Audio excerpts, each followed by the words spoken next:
bringing the hype from the first whistle blow to the final score. Sports fans everywhere keep coming back for more. It's Toe Show and Jose on the microphone, talking sports so strong, yeah, they set the tone. From the hardwood courts to the football field, breaking down the action, keeping it real. Every Wednesday night when the clock strikes 9, sports conversations always hit prime time. Toe got the takes that'll light the fuse. Show brings the facts with the latest news. Jose in the building with the championship vibe, keeping every listener locked in for the ride. From the trades and rumors to the playoff race, they cover every angle, every player, every place. Talk baseball, football, hockey and hoops, breaking down the highlights in the biggest groups. No matter the season, no matter the game, these three hosts always bring the flame. It's Toe Show, Jose. Every Wednesday night we don't play. 9 p.m. better tune right in. Talking sports, talking wins. Raise your hands if you're ready to roll. This is the podcast every fan should know.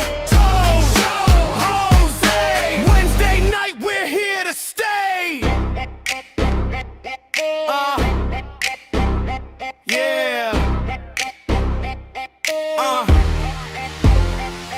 And the city is buzzing, hear the crowd roar. The Knicks brought a title back once more. After years of waiting, now the dream's alive. New York basketball finally arrived. Orange and blue got the whole town loud. Championship banners got the fans so proud. Madison Square Garden, what a scene to see. Knicks are NBA champs, that's history. The boroughs celebrate, every block's on fire. The team's climbing higher and higher and higher. From the opening tip to the final horn, a brand new champion has officially been born. Now the podcast breaking every play down, talking legends and heroes all around town. What it means for the city, what it means for the game, how the Knicks put New York back in the championship frame. It's Toe Show, Jose. Every Wednesday night we don't play. 9 p.m. better tune right in. Talking sports, talking wins. Raise your hands if you're ready to roll. This is the podcast every fan should know. Toe Show, Jose. Wednesday night we're here to stay. Yeah.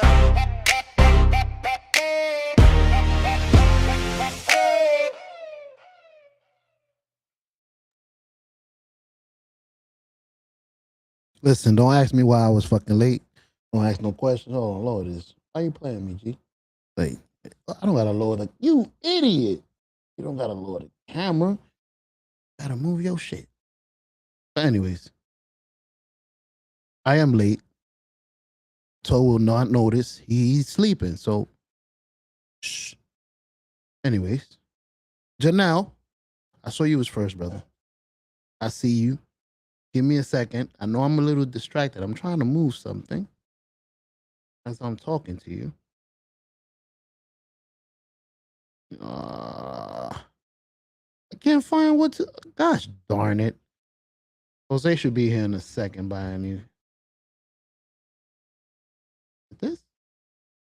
Oop. Oop. Oop. Oop.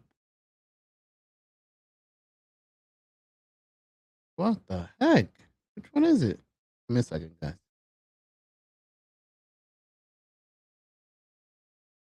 Yeah, I really can't find it. F it. We're gonna move to a new scene because this scene is messing my anyways. Janelle, what's up? How you doing? Welcome to the sports show. I am your host, Mr. Shownoff. I'm by myself. I got the keys to everything, baby. We're gonna be talking about football. Football is back. Jets still suck. I heard from what I read recently. I can't even remember his name. Geno Smith threw 2 interceptions. It was about 3 fights. It was about somebody got carried out in an ambulance. The Jets are doing what the Jets do. We're being the Jets. So is elated.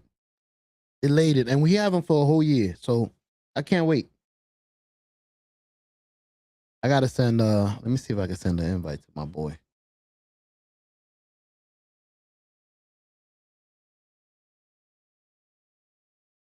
Let him know I'm on.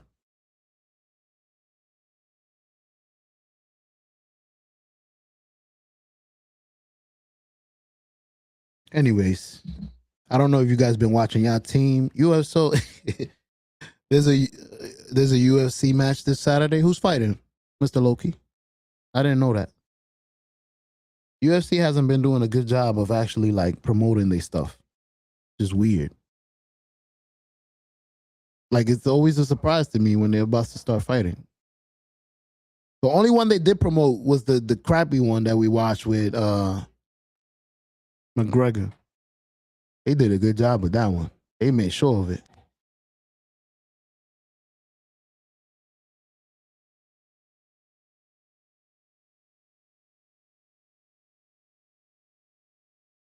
There we go. Why I'm so low, man? My bad. Put me up here. Anyways, you know what? Instead of asking you who's fighting, why don't I look it up? UFC. I don't even know what UFC this Saturday. I don't know what number it is. There you go. So Vicente Luque versus Gore. I don't know who Gore is, but I've heard of Luque before. Oh, these are names I never heard of. Who is these? That's the main event, I think. That's Saturday the 15th.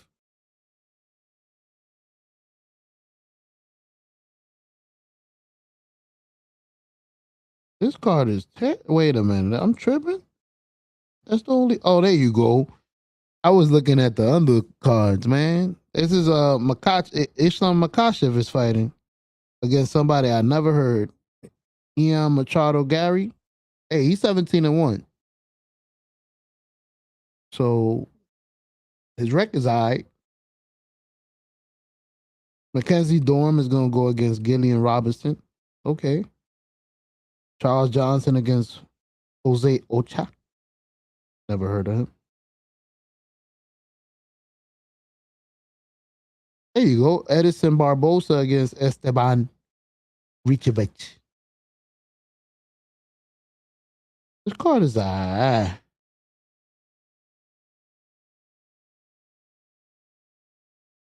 know Makachev is gonna do his little wrestling shit. That's how I feel.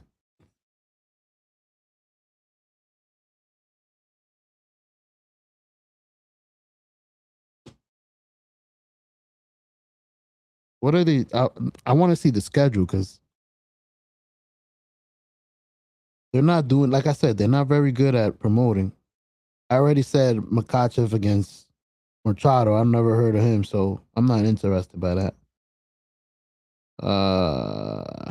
Down the line, there's no good matches coming up. Rodriguez versus Silva, Van versus Pantoja 2. Nothing. Buckley, I like Buckley. Oh shit. Wait a minute. We already watched that. I was gonna say Duplessis versus Usman again. But this is the old days. That's garbage. UFC has gone downhill. No promotion, no new stars. Why even bother watching anymore? I agree. You know what it is? I don't know if UFC is doing it because I know WWE is doing it. They're getting so much money out of town that they've forgotten where the roots of all this shit started, like the root fans. So they're like, we're gonna make $1 million just by going here and going there. If we do it 5 times, we'll make $5 million. Let's say. To do that in the States, we got to do like 20 shows. So it sucks, but I don't know if the last time I watched, I don't know if it was SummerSlam or something. They showed the future dates, and most of them are out of like England, and like they got a lot of dates outside of the United States. A lot.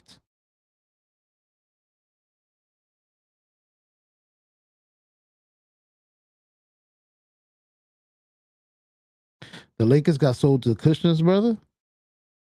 Wait a minute. I didn't even know. So she sold the Lakers.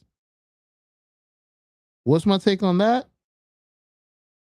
I wonder if they could do better. I mean, when you love something with passion, you do the job better. So the Genie Bus, I think that was passed down to her from her father.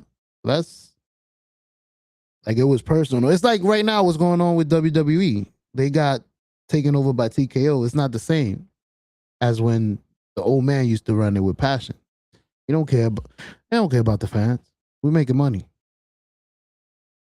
So I wonder if the Kushners are going to be the same. Like they're just going to care about money and not the team or the product. Hey, good luck to the Lakers. At least my Knicks got shit. Oh, Yo. what's up, Host? How you feeling, my brother? I'm alright, and yourself? I'm chilling, man. You know, you late as usual, but I'm here. The toe ain't see shit. Don't let the boss know I was late, bro. I was flying in. You was flying in? I see it. Yeah. I was over here talking about how much money these people are making outside of the United States. So they don't care about the roots. What do you mean? Like WWE has a lot of dates like in England and stuff like that. They making so much money outside the United States that they don't care about the product that they're giving us. Wow. Well, that's how I feel. I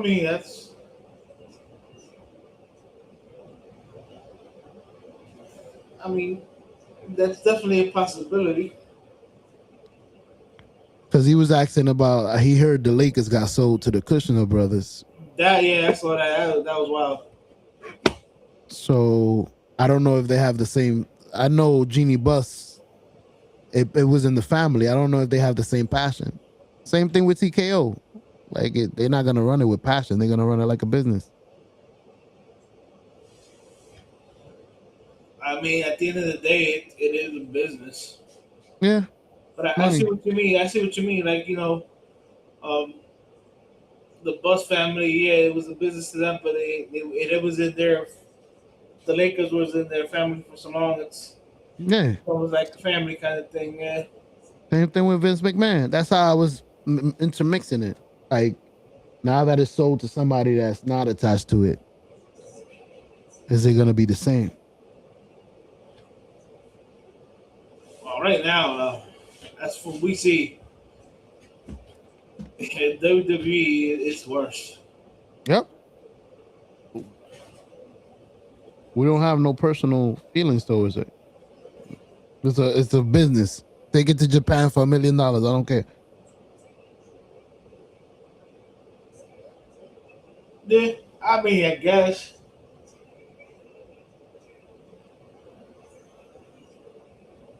I mean, to me, it's like I think it's more than them just getting money from, you know, overseas. I just think that, to them it's a transaction. Gotcha. That's what I feel too. You know what I'm saying? It's like, okay, how much money can I get out of this? How much money can I get out of this one spot and stuff like that? Yeah, but you know what's crazy? I think we're agreeing and we don't even know. Because before you came in, I said the same thing. I think that while they do make money overseas,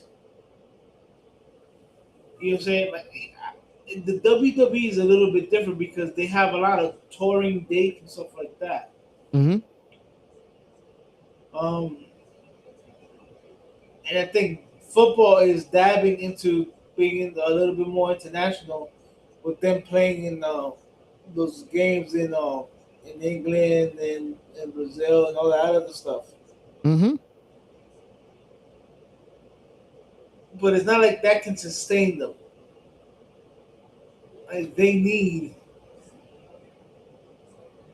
us. They need the money they're getting from here. Yeah, they need us. Yeah. We saying the same thing. Yo, this is what I said with them.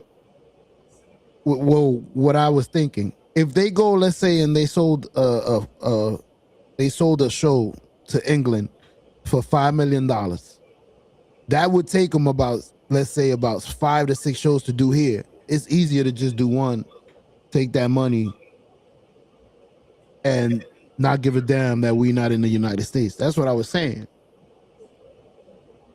Like I agree with you. Like one show and we made what we made in the United States, what we would have made with like 6 shows in the United States. Let's do more of this one show around the world. We do 10 of these. We don't have to do that we don't need to work for the next 10 years. But like you said, how many outside shows can they make before they got to come back and we're like, nah, we're not going to go see y'all. We boycotting. I mean, because people forget one of the reasons why WCW folded is that they overspent.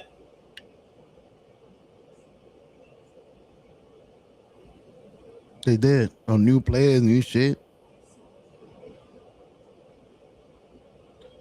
They spent what they thought they was going to be making.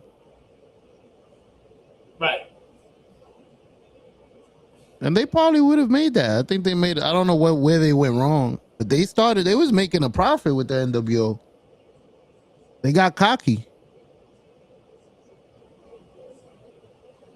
Yeah. I wonder if any other company's ever going to get to that stature where they're actually competing.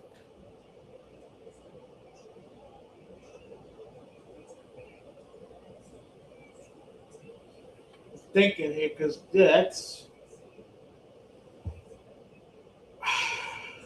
they almost had it. Fuck. Even like I'm reading amongst the local, like even the UFC with the UFC, even when they do stuff over at like Brazil and stuff like that, mm-hmm. They need the shows in the United States to.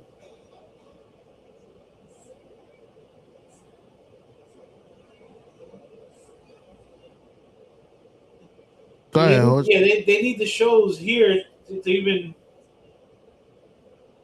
I would say to even make enough money to even do the overseas stuff. I mean, and the overseas stuff is usually very profitable. I know that when the UFC used to do an event here and there in Brazil, it was highly popular and sold out. But how often can they do that shit? Yeah, I don't know. I think how often they could do it is it depends on how successful it was when they did do it. They're gonna be. The crazy thing is they're gonna make a lot of money right now because it's new to everybody, and they do it year round and actually lose us as fans. I doubt it. I mean, plus I don't think we'll ever stop watching because they give us shit and we still watch it every year, every day. And well, yeah, I was just about to say, it also depends because you do have your diehards that no matter how bad the product is, they're gonna watch it. Yep, I've noticed that.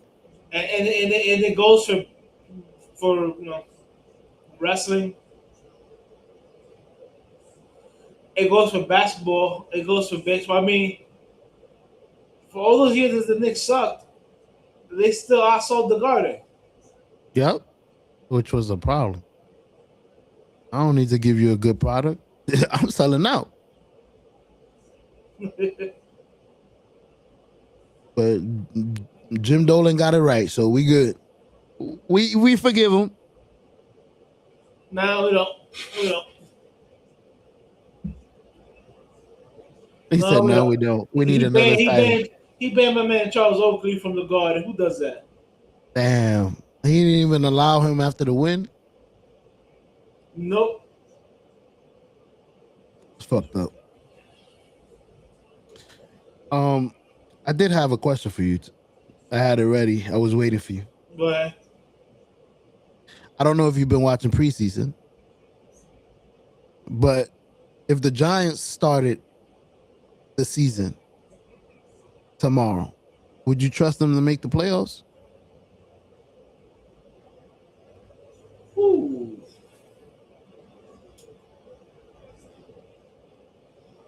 While you think about that, my Jets, my quarterback threw 3 interceptions. Somebody got carted out in the ambulance. Somebody got in the fight. Everything went wrong. But go ahead.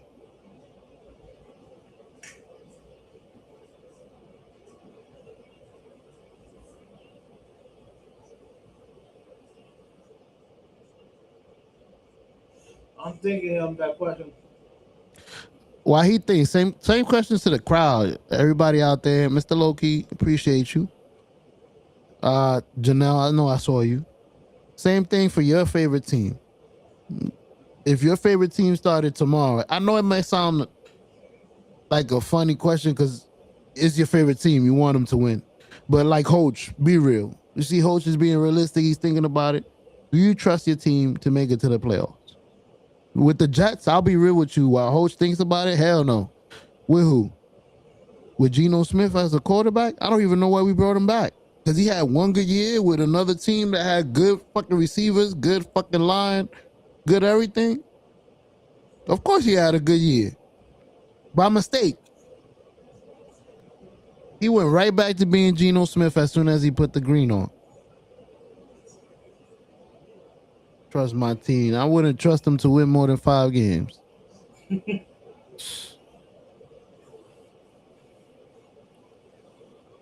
I mean, it would depend, and it took, and I had to really like not give you the fan reply, because the fan reply would be like, "Yeah, I trust them."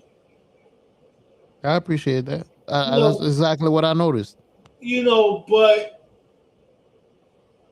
it would be realistic. It's not so easy to say, yeah. See, after thinking about it and looking at the way the East is right now, can the Giants do some stuff this year? Yeah. The Eagles got weaker. They traded away AJ. Nice. The offensive line is getting a little bit older. Jalen Hurts last year was exposed at not being a good throwing quarterback.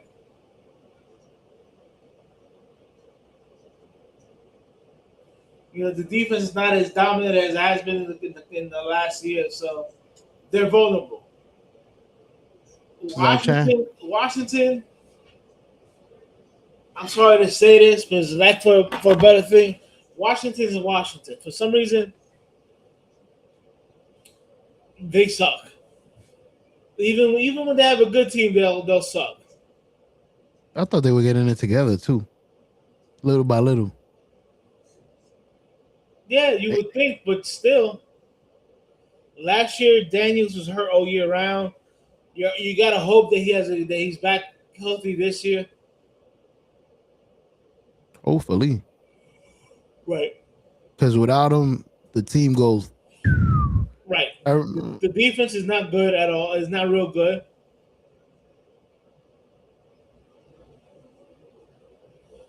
So it is what it is. It's Washington. And the same thing can be said about the next team, Dallas. Dallas always seems to have some great players, but they always struggle to win games. Fucking cowgirls. When they count. Not games, because they'll win games. The playoffs. But they don't win games when they count. Nope. Oh, if you win this game, you're in the playoffs, they lose. Yep. You know what I'm saying? First week in the playoffs, they lose. Yep. They could have been 14-2. Right. I'm sorry, Dak. He's a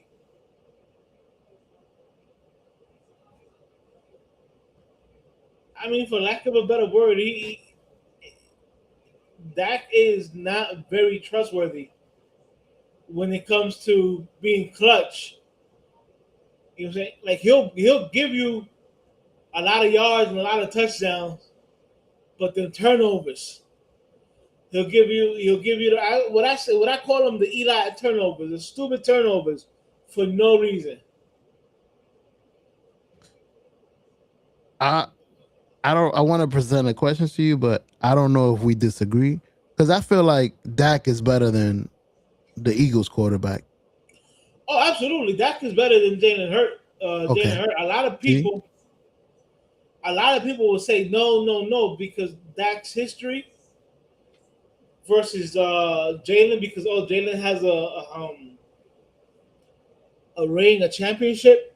But Hmm. if you look at it, Jalen Hurt has a championship because, and it pains me to say this, Charles Barkley. I mean, Saquon Barkley. Saquon. Yeah. Yeah. He broke the record almost that year. Right. And think about this: they used him so much 2 years ago that last year he had a bad year. Yep. Like his first year with the Eagles, he touched the ball almost like 400 times, and it's a history of like when a running back has 400 touches, combined touches, not just running the ball, but like combined running the ball and catching. Hmm. The very next year they struggle, and what happened to Barkley? He struggled last year. They thought it was going to happen back to back every year. Well, what's the thing about it? The offensive line for the Eagles, uh, Lane, the fuck is his name? Kiffin? No, I don't know. Lane Johnson from the Eagles said that this is his last year, so he's retiring after this year. Nice. So that's another person from that Eagles offensive line that's retiring. They're about to go downhill. Yeah, it could be 100%. My only thing is that the Eagles have a way of drafting players that people be like, oh, that person's okay, whatever, and then they sneakily become good. Cooper DeJohn or whatever his name is. You know? No, Cooper DeJean, I knew he was good. He was drafted up high, but not for nothing. Lane Johnson was not in the like drafted in rounds 1 or 2. I think he was drafted more like in round 4. Mhm. The guy who retired about 2 years ago, Kelsey, Ooh, the center. the center. Yeah. He wasn't drafted in the first round, I believe. I think he was more like in the like. And then just recently, like I think the right guard or the right tackle was an undrafted player, and he turned out to be one of the best guards or offensive linemen in the last like 5 years in the league. So, you know, the Eagles have a way of like sneakily drafting and signing good players, and that's all on Howie. But I do believe that this year's the year that they take a step back. That used to be New England's trick to me. They always knew how to draft a tight end or the perfect guard. Or they had great drafts. Fucking New England always had somebody that was fire, Right. even though you never heard of him. Who the hell is this Mayo guy? I don't know, but he's nice with New England. Then when they leave New England, they suck.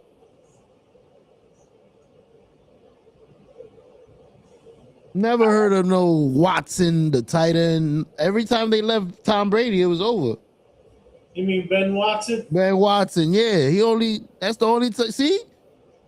I remember him from New England. He disappeared after he got traded.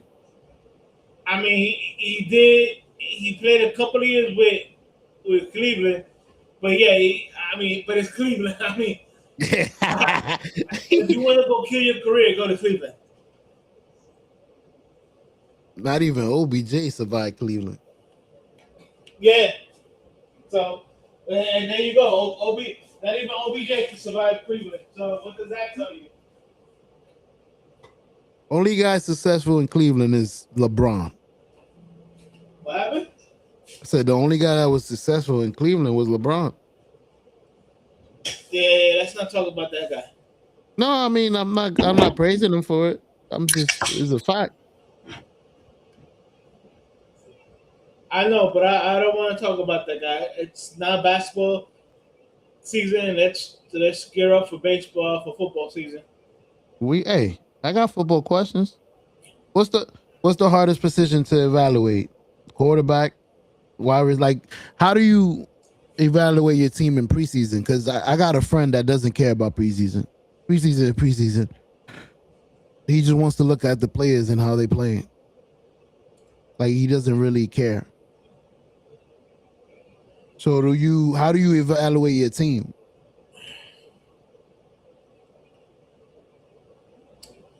Well, the thing with preseason is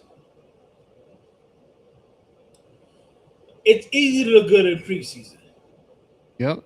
Nobody's playing 100.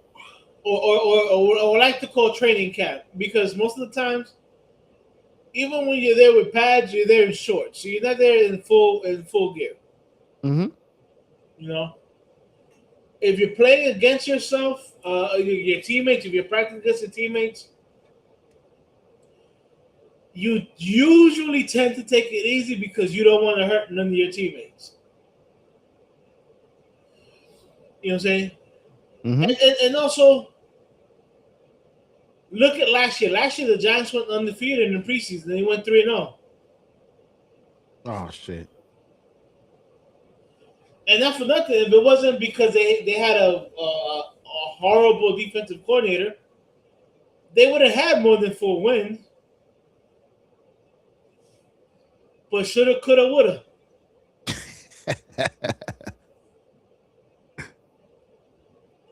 Who this guy brought in as a defensive? A lot of people was skeptical at the beginning because he was actually the coordinator for Tennessee. Ooh. And everybody was like, "Oh, but last year Tennessee had a horrible defense." Mm-hmm. But what people don't realize is that 2 years ago, when he had a healthy squad, that defense was top 10. Last year, their star defensive tackle got hurt, missed most of the year. Their starting their all-star caliber linebacker got hurt and he missed most of the year.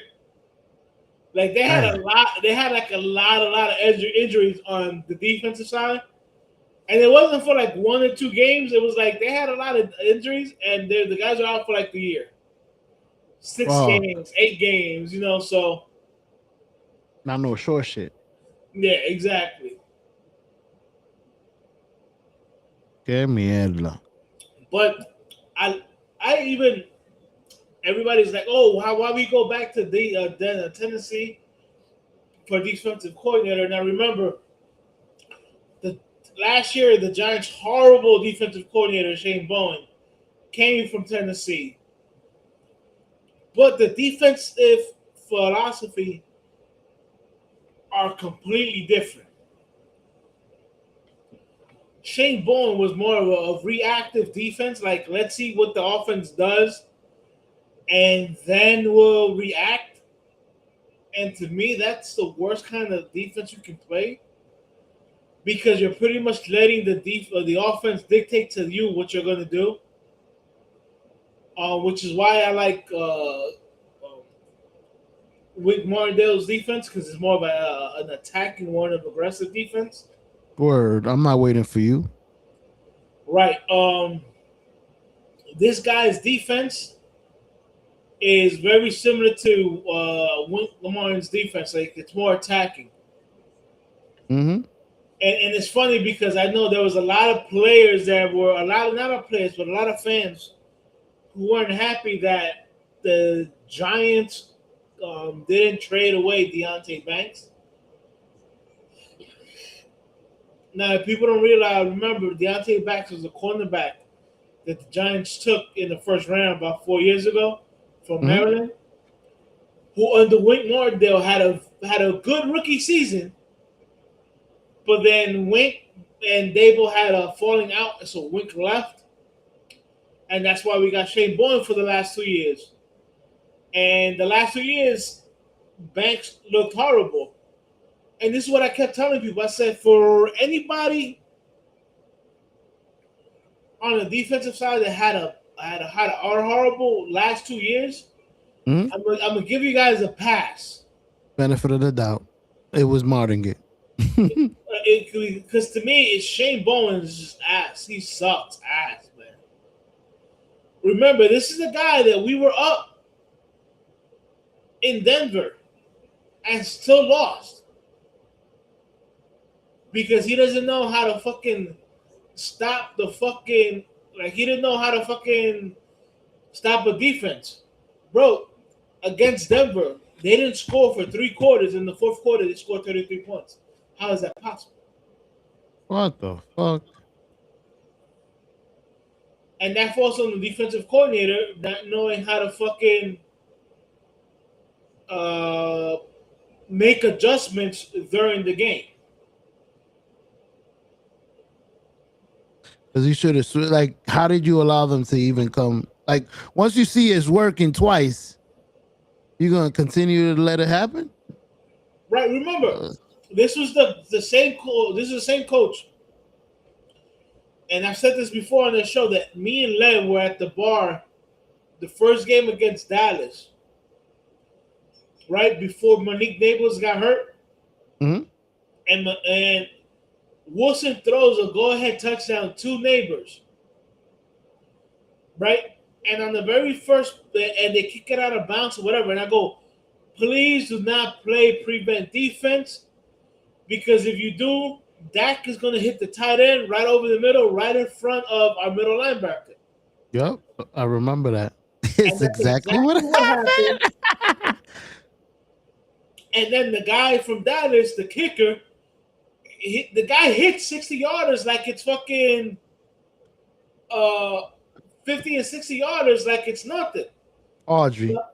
Yeah, so I'm like, yo, this guy, if they complete the pass in the middle, this guy's going to come in. He's going to hit a game-time field goal. And that is exactly what happened. Yep. I remember you calling it. Right, but meanwhile, had you just played your regular defense, you know what I'm saying? You probably come out that game with a win. Against Denver, what happened? The Giants were up. Like, entering the fourth quarter, I think they were up. I think it was like 16-0 or some stupid shit like that. Mm-hmm. And there's a couple of turnovers here. Now, mind you, yes, when you're up by that much point, I don't know why you have the quarterback throwing the ball. You should be running and killing time. You should be running it, you know what I'm saying? But I think Jackson Dart had an interception. You know, but my whole thing is you were able to control them for 3 quarters and not allow them to score. And then in the fourth quarter, you allowed them to score 33 points. It's not like on offense they're doing something different. You changed the way you play defense. You stopped being aggressive, because if you look at the game, in the first 3 quarters, the defense played aggressive. We were blitzing, we were playing man and stuff like that. And that helped us build the lead. And then in the fourth quarter, you're playing soft zones. And you let Bo Nix pick you apart. That's exactly what happened. And like I tell people, I played a lot of football growing up. I even played semi-pro for a couple of months or whatever. I love to take video and study it, because when I played, that's what I used to do. I'm a student of the game. You know how, like, they say how quarterbacks, like Peyton Manning, used to take game film and like study it over and over again. Mhm. I like to do stuff like that. Like when my Giants are interested in a player in draft, I go out and I go to YouTube and I try to find as much video on the player as I can to see why my Giants are looking into this player. See if he's real. Right. That's why a couple of years ago, when I heard the rumor of the Giants looking at Daniel Jones, I'm like, I looked at some of the film and I read some of his reports. I'm like, no, please, Lord, please do not draft this guy. And Dave Gettleman goes and drafts that guy. You know what I'm saying? So, like, I look into the players my Giants are interested in.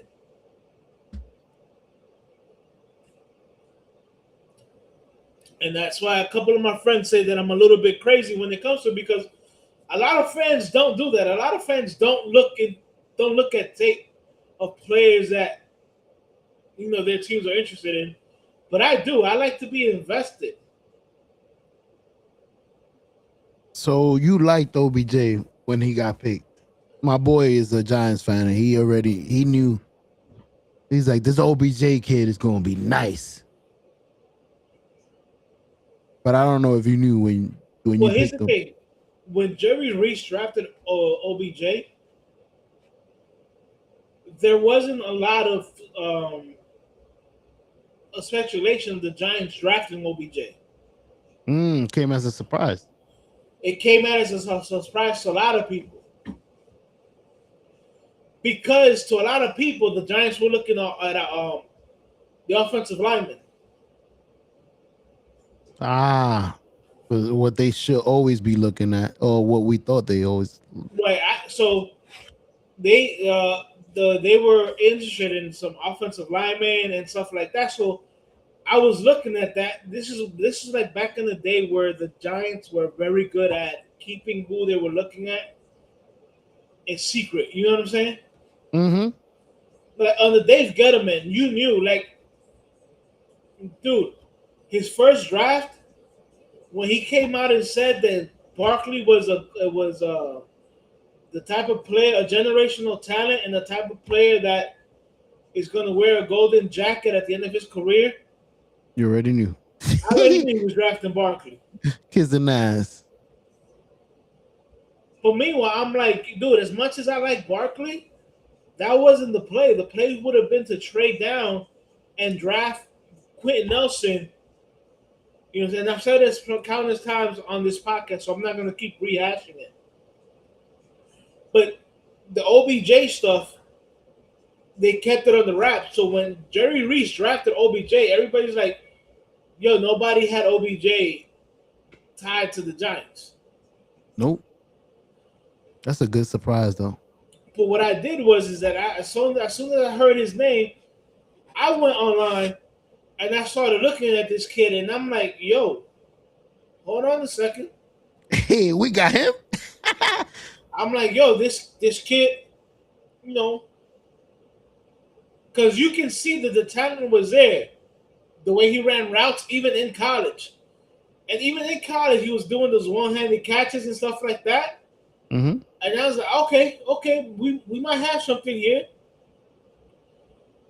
And lo and behold, yes, his rookie year, he didn't start off the year playing because his hamstring was hurt. Mm-hmm. But dude, after he came in, you saw what happened. Hell yeah. And then for 2 years, 2.5 years, they said that he was on track to break all wide receivers' records.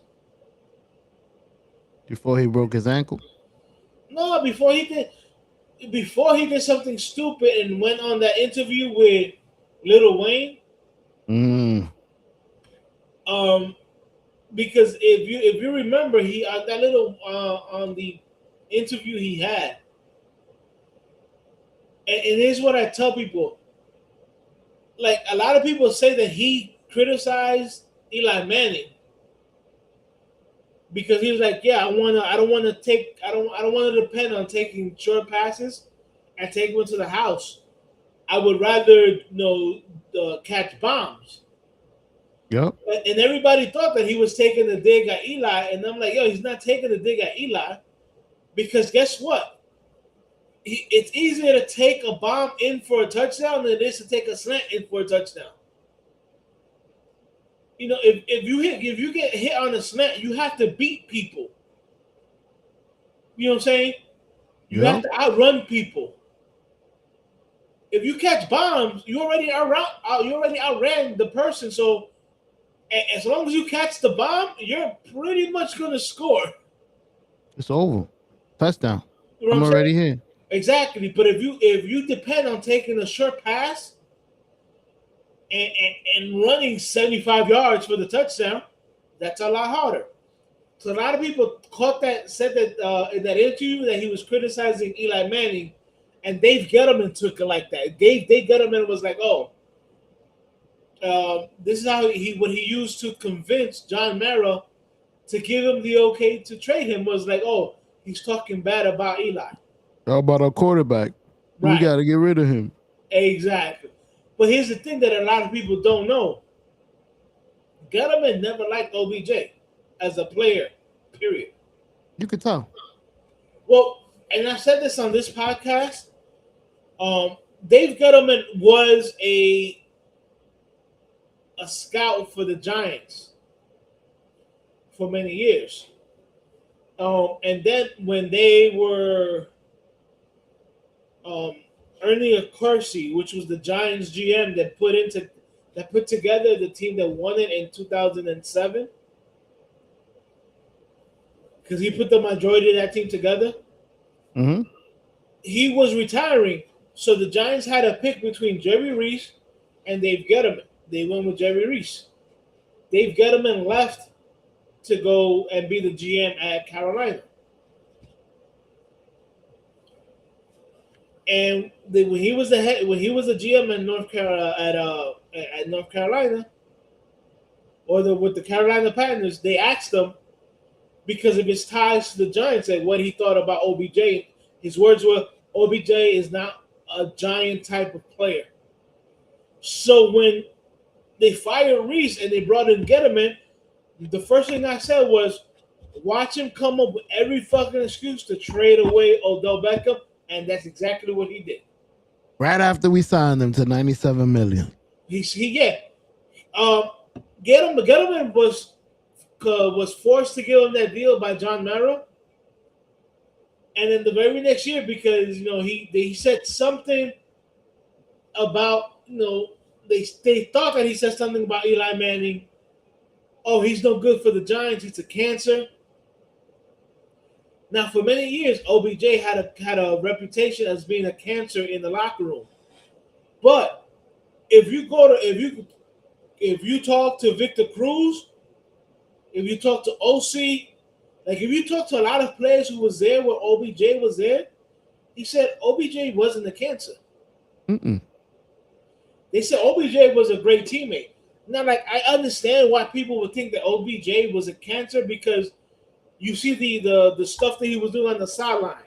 Kicking very emotional in the net, proposing to the net, all that other shit. And I'm like, yo, I can deal with all that shit if you're producing on the field.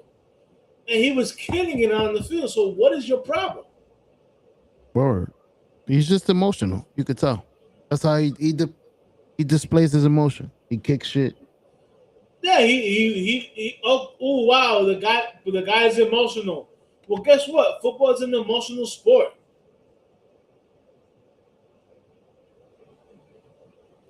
You gotta be careful. He could have broke a foot. I mean, that's what they say, but did he know? Nah. Thank God. I mean, whatever, dude. But again, like, I understand why your boy's coming from, where he doesn't put a lot of things into training camp and practice. Mm-hmm. But at some point, you have to. you have to think about, you have to put some kind of stock into practice. Like maybe not with the team, the team of the record of the team during preseason, but you got to look at how some players play. How the ball's coming out of that quarterback's hand. Right. He's looking sharp. Yeah. Did he learn? Did he learn to slide? You know. You got away from that nice. Okay, threw it. Poop. You can see the movement. Like, okay, Right. that's gonna be good. Right. Like right now, the buzz in Giants training camp is how good Deontay Banks has looked in this system.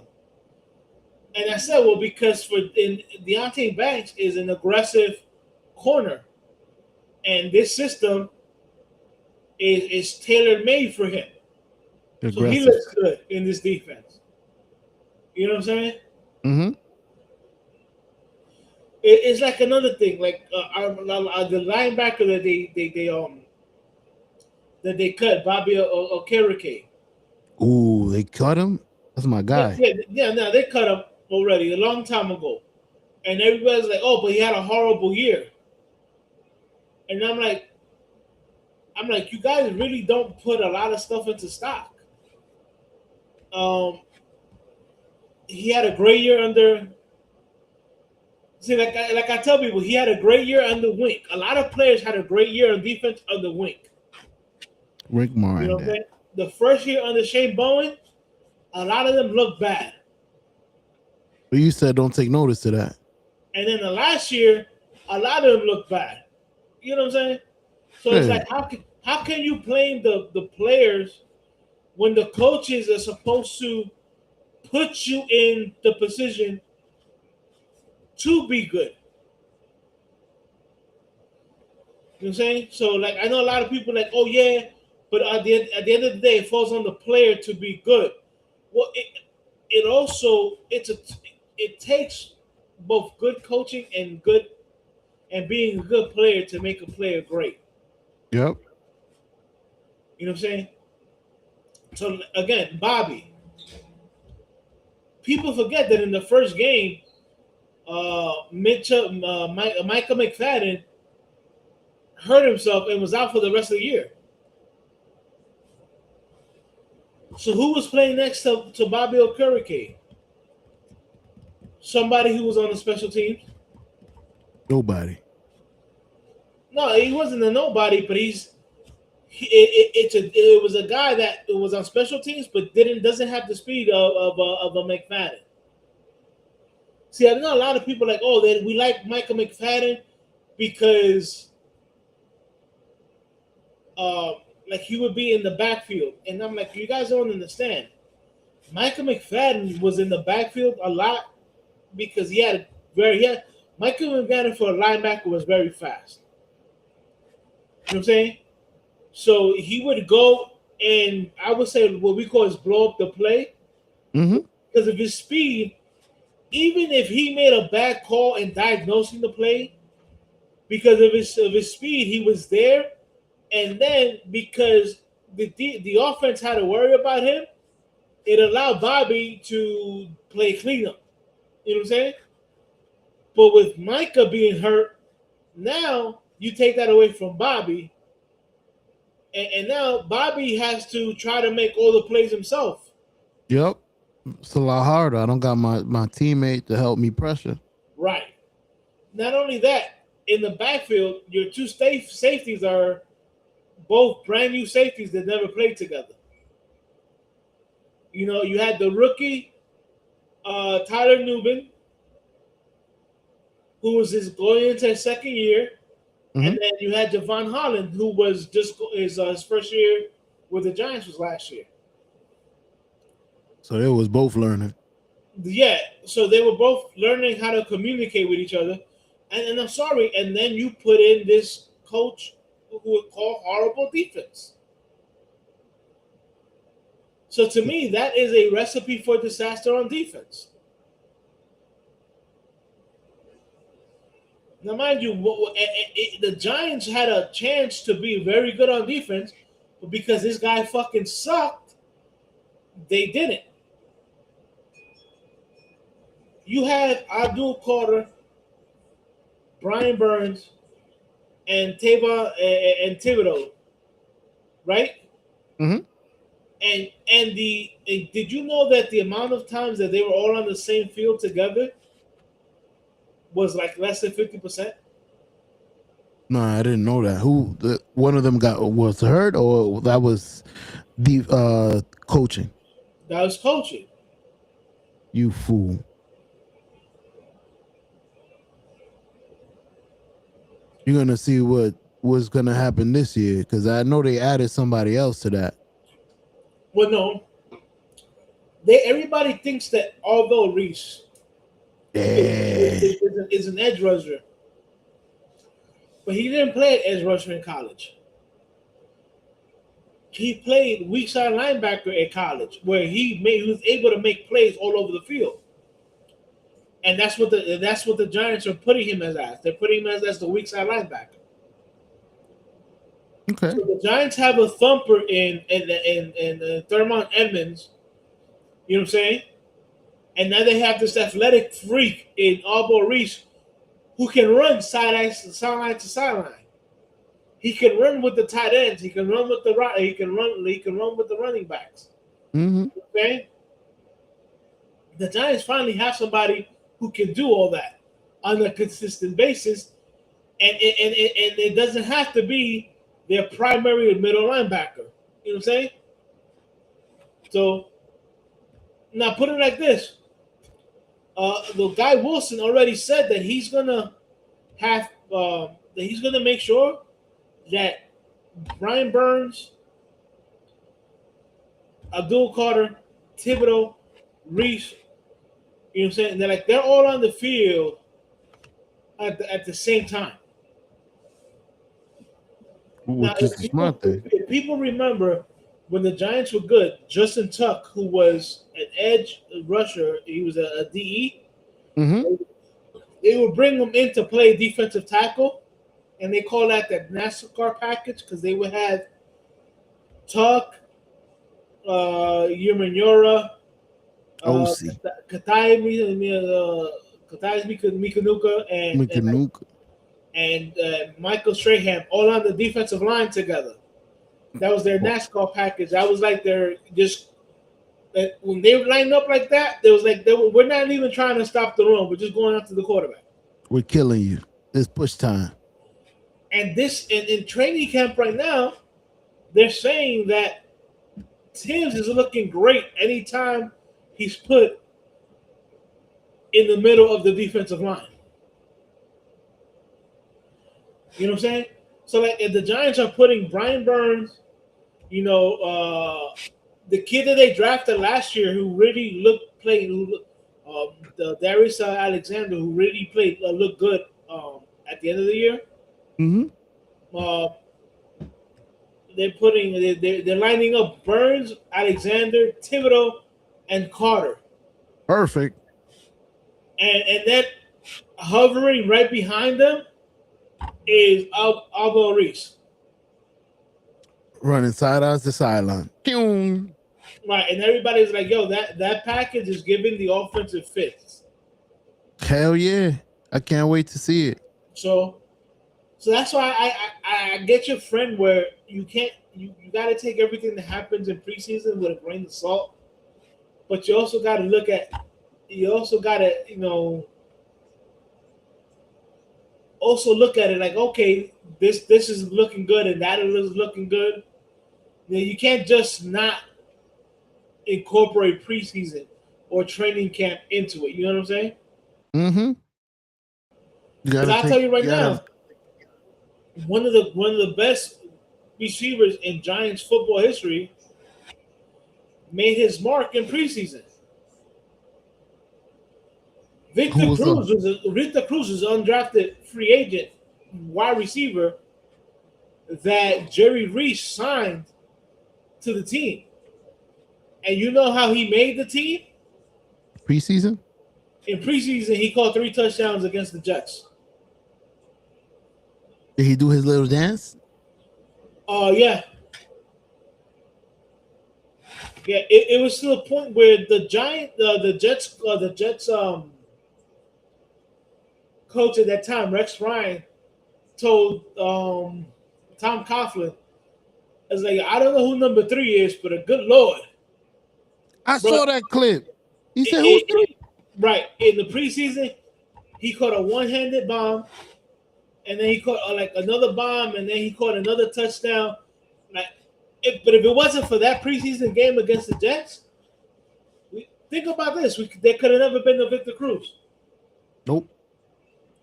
So yeah, I mean, you still gotta think of, put some stock into what happens in preseason.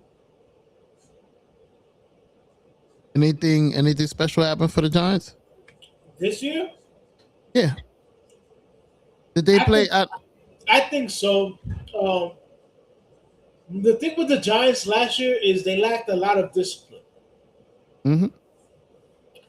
And one thing I know about John Harbaugh is he's going to bring in discipline. Like a military.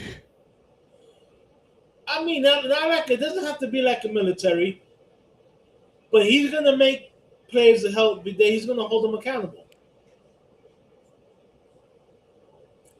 You know what I'm saying? And to me, I think that's a big thing.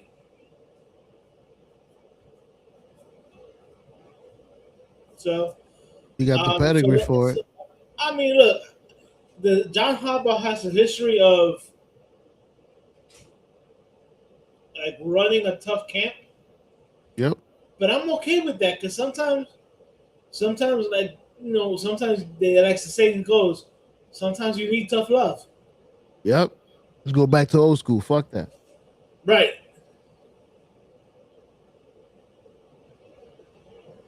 So I got a question for you that I just thought about. Who took over Baltimore? Who? Who took over Baltimore for John Harbaugh? Like, who got signed over there? The head coach? Yeah. I was just wondering because that's a good job over there with the MVP with Jackson. It is a good job, but my whole thing is that they also do a good job of drafting certain players. Maybe not wide receivers. They have a bad history of drafting wide receivers, but they have a good history of drafting like some real good players. Mm-hmm. But let's see. I totally forgot who became the head coach. See, I was thinking the same. I'm like, yo, who took over Baltimore? I know we were fighting for John Harbaugh, and then somebody got fired. I don't remember who it was, but I know he was also good. That's crazy. Let me see. Jesse Minter. Who? I hit the wrong one. I was trying to hit the what? What? There you go. Who? His name is Jesse Minter, and he used to be the defensive. He was on the defensive staff for Baltimore from 2017 to 2020. Oh, I know who he is. He has he's the defensive minded coach, so I know who he is. they basically just promoted. They promoted within. Well, no, he left, and then they brought him back. Oh, I thought he was there, and they was like, okay, you got the job. No. What a lot of people thought was the offensive coordinator that Harbaugh had. They thought that they were gonna hire him, but he took the Cleveland job. Ew. Right, because he was also the guy that the Giants were looking at to be their offensive coordinator. Nah, I would have took that. I'd take a head coach over offensive coordinator, especially if I haven't been a head coach ever. Yeah, he's never been a head coach, but also Yeah. you know what? I'm okay with that because,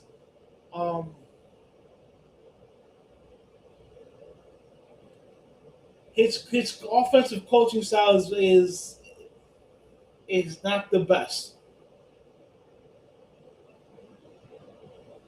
You want to see how Lamar Jackson looks? Like, yeah, he helped Lamar Jackson a lot, but I think he gets a little bit too pass happy. That's a good thing with Lamar, though. Well, wait a minute. They got Derrick Henry. Stop playing. Well, here's the thing. It's okay.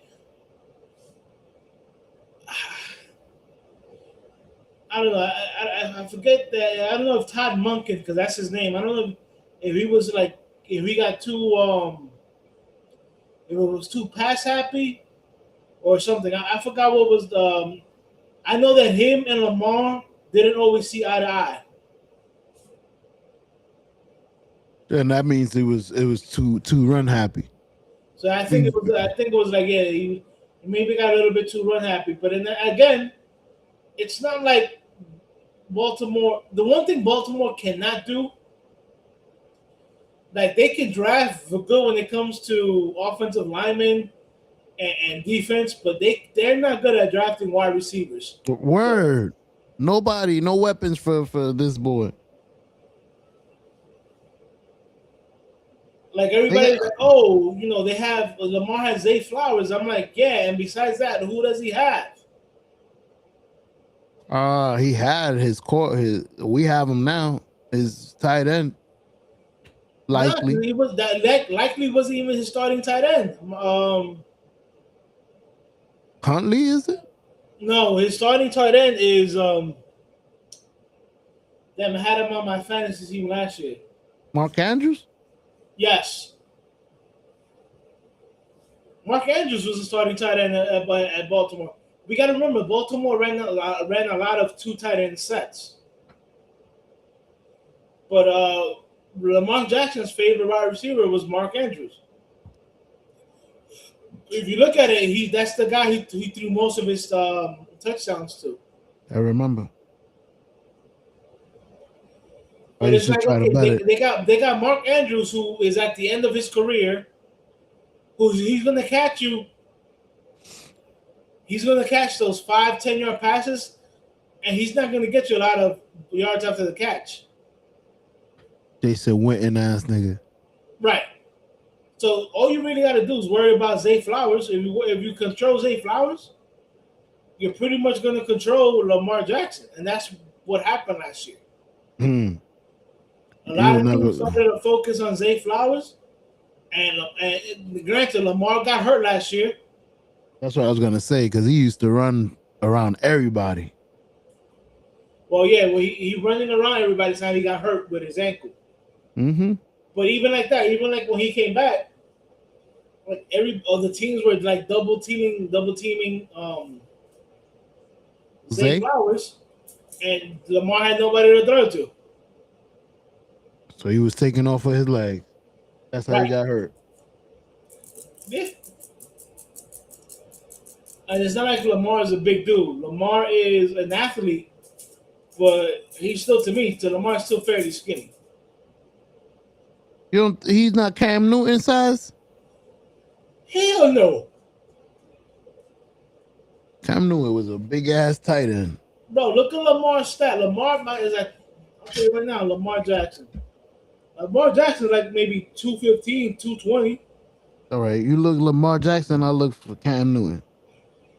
Cam Newton was like 6'3", 6'4", like 250 pounds, bro.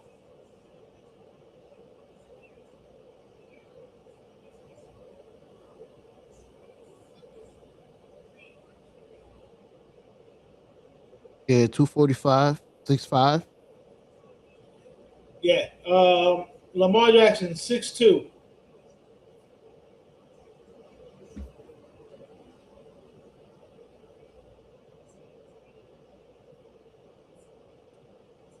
Let me see here. 6'2" and what? And 205. Oh shit. Size of a fucking receiver. Right. Meanwhile, Cam, 6'4". What was his weight? 245. Right. And not a sloppy 245. Like you saw. You saw him how he used to wear those fucking. Like it was a very well in shape 245. He's an eccentric guy. Like you could tell that he works out and eats well. Right. But even then, even him, after a while, those hits took a toll. But if you look at it, Roethlisberger, 6'7", Ben Roethlisberger, 6'7", and something. When he was his first like 5 years in the league, he used to run people over as a quarterback. You know what I'm saying? Mm-hmm. Very much similar to what Josh Allen does now, or like remember like a young Josh Allen, where they would have him run into the end zone because he was so big and so hard to stop. Now, you remember Ben Roethlisberger his last 5 years, where he can barely fucking move? All those hits take a toll. Yeah. All those hits take a toll. So that's why the average NFL career is only 3 years. Who's the LeBron of NFL? Like, is there somebody that played for a long time? Yeah, an offensive lineman. He played over 20 years. Bruce Matthews. Damn. That's friction every play, too. So we can't even say that that's an easy position. Nah, he was an offensive lineman. The dude was a beast. Bro. Well, you know the linebacker Clay Matthews, right? Yeah. That's his family. I don't know if that's his uncle or his father. Blonde long hair. Bruce Matthews was either his uncle, was Clay Matthews' uncle or brother or father. I forgot which one it is. But yeah, he played about 20 years in the league playing offensive line. It's crazy. I mean, it has happened before where people play longer than they should. You know, Brady played for many years. Yeah, Brady. Brady would be the LeBron. 22? How many years Right Brady played? now, it would be I think it would be Aaron Rodgers. Now, there was a kicker, I think his name was Morton Anderson, who played, I think, almost close to 25 or 30 years. But he was a kicker, so people are going to say, oh, he's a kicker. He wasn't getting hit. You know what I'm saying? I agree. That's not like playing a quarterback or a wide receiver, offensive lineman. Offensive lineman. Play. So, yeah, dude. Tom Brady played 23 seasons, bro. Yeah. Put in the name, Morton Anderson.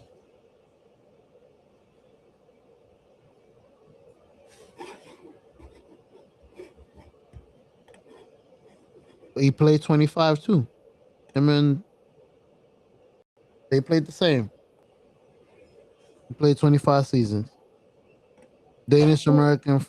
Who played the same? You said Brady played 22. Oh, Morton Anderson played 25. Yeah. Brady played 23. 23. Let me see. Bruce Matthews.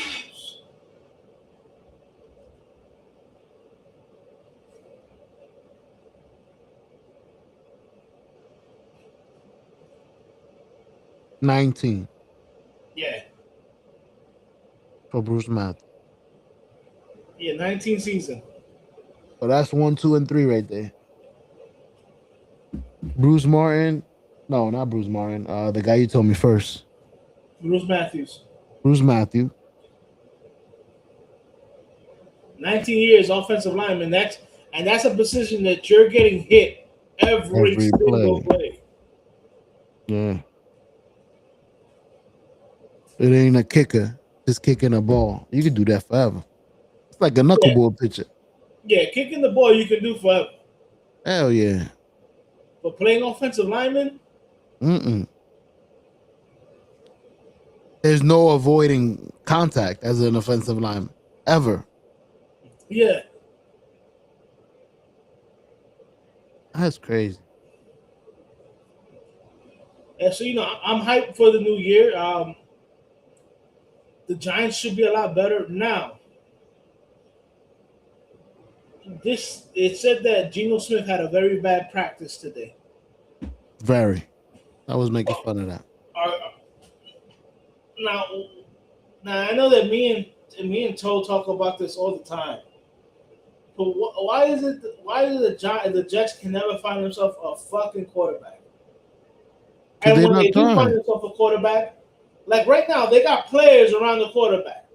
Because you guys have Wilson, you guys have wide receivers, and then you drafted another one. I think his name is Bernard.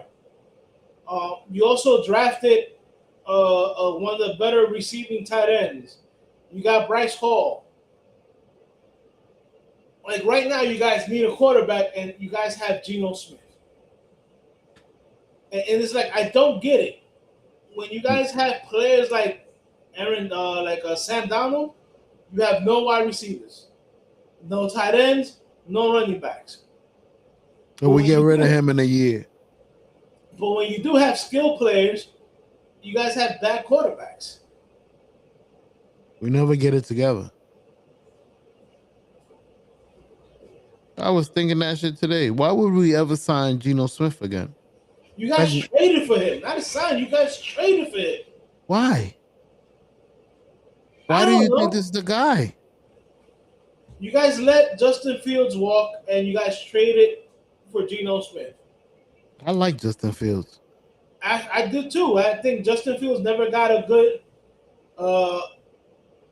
good chance at being a quarterback. Nope. When he was with Chicago, they had a bad offensive line and bad wide receivers, quarterbacks, and all that stuff. You know what I'm saying? Yep. And then the 1 year that he got DJ Moore, he looked pretty good. And then they traded him away because they drafted Caleb Williams. He comes to the Jets, and the Jets, they have Hall and they have Wilson, but had one of the worst offensive lines, where the man was running for his life. That was one of my questions. Can you assess somebody? Can you assess your quarterback fairly with a terrible offensive line? No. Actually, no. Yes, you can. And here's why I say yes, you can. Because if your quarterback is good, you know what I'm saying? Mm-hmm. Even though your offensive line is bad, if he's able to look and change plays, you know you have a good quarterback. Like if he comes to the line of scrimmage and he sees that it's going to be a blitz from the left, you know what I'm saying? And you have a run going to the left, instead of keeping the play as a run to the left, he might change it to either run to the right or maybe a quick throw to the left where everybody's leaving. You know what I'm saying? But a bad quarterback will just go to offensive line and just hike the ball. Word. Let's go through with it. You know what I'm saying? And like I said, that's why I get a lot of arguments with a lot of people about Daniel Jones. Because like I used to tell them, I said, yeah, the offensive line was bad, but if you knew how to read a defense, you know what I'm saying? There's ways around that. And Daniel Jones could never knew his way around it. You know what I'm saying? Like the sign of a good quarterback is a quarterback who can change, that communicates with his center to slide the protection either left or right, depending on where he sees the pressure coming from. A bad quarterback doesn't see none of that, is going to keep the play the way it is. You need some years for that, though. Oh, you think you recognize that from college? Like recognizing defense? You can recognize that from college. Okay. One of the biggest knocks on Daniel Jones coming out of high school and in college is that he doesn't go through his progression. He doesn't go quickly through his progressions. 1, 2, 3. Right. And I know a lot of Giants fans was like, oh, but they don't give him any chance. I'm like, even when they gave him a chance, he couldn't go through all his reads. He would stay on one. Yeah, that's why.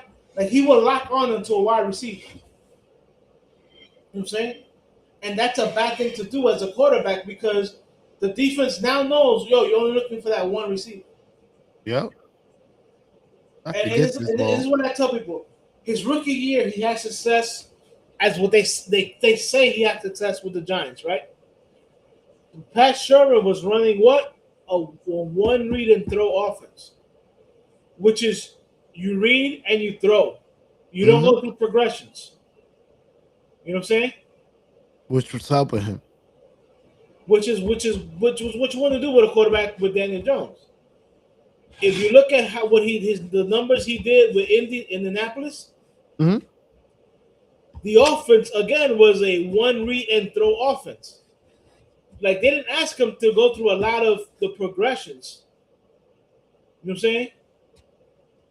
Yeah, Play we to his want you. strength. We want you to read and throw it to one spot. That's it. Yep. We know you're not good at this, so let's not do that. Right. We know you're not good at breaking down the defense, so we're gonna make it easy for you. Now, here's what I tell people. I go, if people remember, the we made the playoffs. The Brian Dable's first year as a head coach, right? Mm-hmm. Why? Because he dumbed it down for Daniel Jones, and he abused the shit out of Saquon Oh, Barkley. chocolate. Yeah. I remember that. You know what I'm saying? And he used Daniel Jones smart. Oh, you can run for a white boy? Okay. We're gonna abuse Barkley to where everybody's gonna think that the only person we're gonna use is Barkley. So if you look at Daniel Jones, right? He had like he had 7 rushing touchdowns that year. Mm-hmm. That put him with Dable. Mm-hmm. And like 700 yards running the ball. A good running, yeah.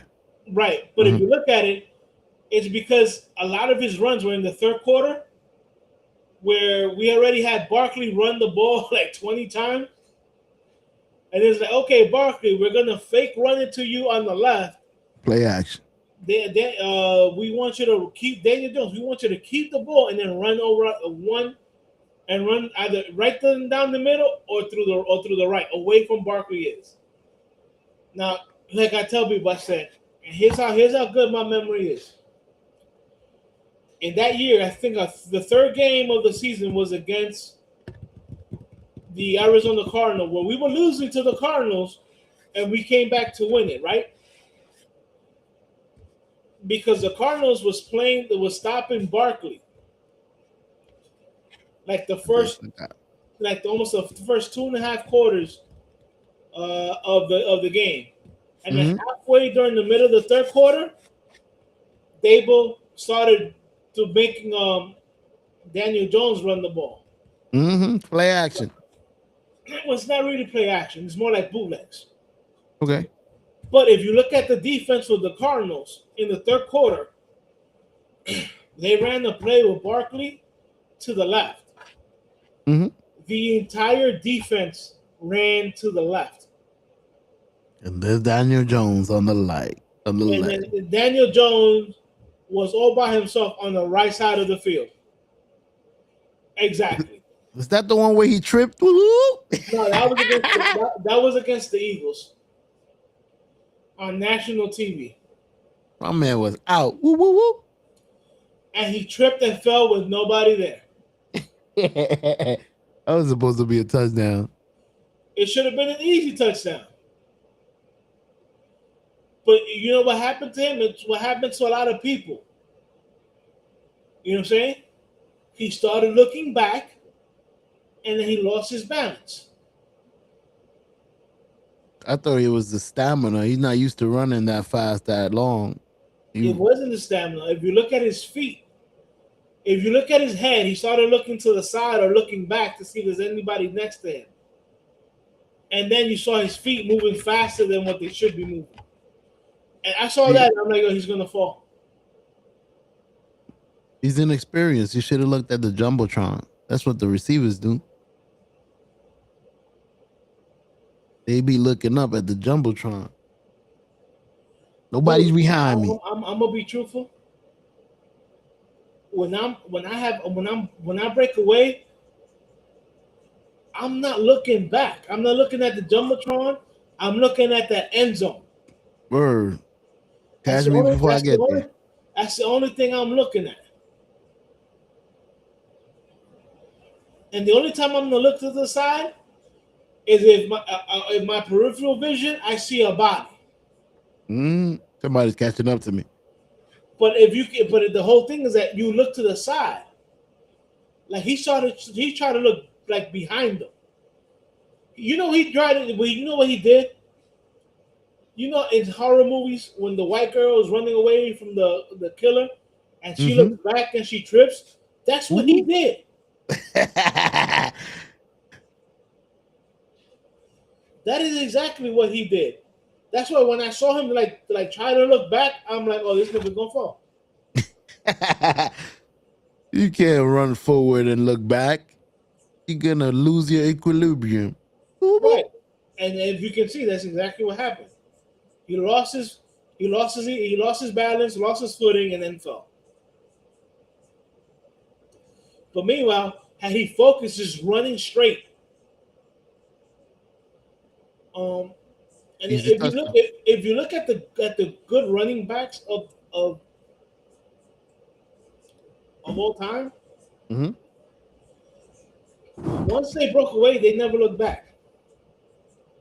They don't need to. They know they gone. Right, and Daniel Jones, bro, he ran like a 4.5 or something like that, or 4.4. That's fast. That's not slow. Now, mind you, we're not asking you to zig and zag or whatever. Run straight. Straight line speed, 4.4, 4.5. That's pretty good. That's the tight end. No reason for you to start looking back, and that's what happened. He started looking back. Like dude, if you ever watch replays of like Barry Sanders running,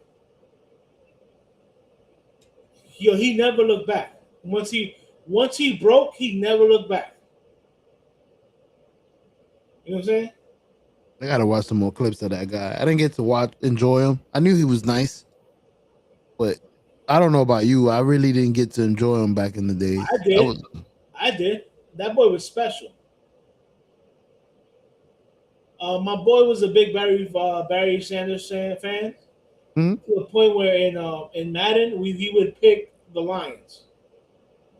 Oh shit! Just to run it now, all day. You, at that time, even though I was a big Giants fan, you know what I'm saying, I was also a very big Marcus Allen fan when he was with the Raiders. So he would pick Barry Sanders and the Lions and Joe Montana in football '93, and I would pick Marcus Allen and the Raiders. You lose. Dude, we were not throwing the ball. We were just running the ball. we would end up with 400 yards rushing each or something like that. It was crazy. We had mad fun. Yeah. But Barry Sanders was special running the ball.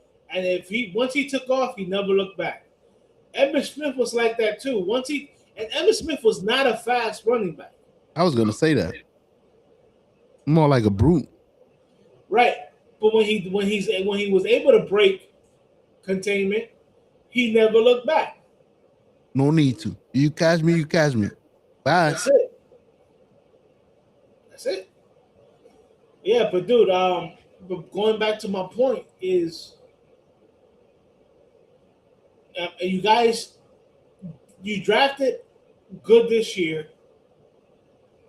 And I think you guys even drafted a quarterback like in the 3rd round or the 4th round or something like that.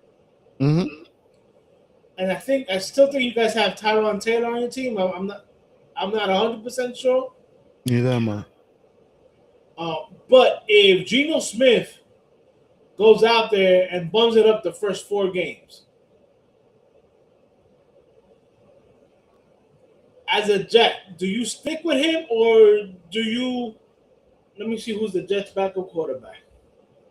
I gotta find this out now. Shit, I wanted to take him out today. It was just practice.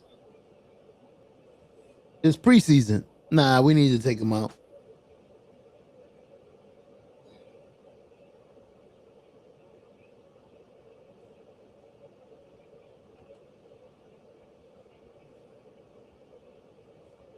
We're not gonna have nobody as a backup that's good enough.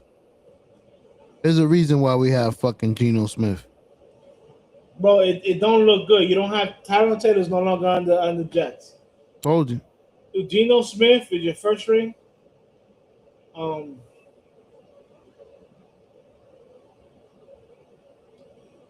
then your backup quarterback is the rookie you guys drafted. Hopefully he's good. I think he was decent.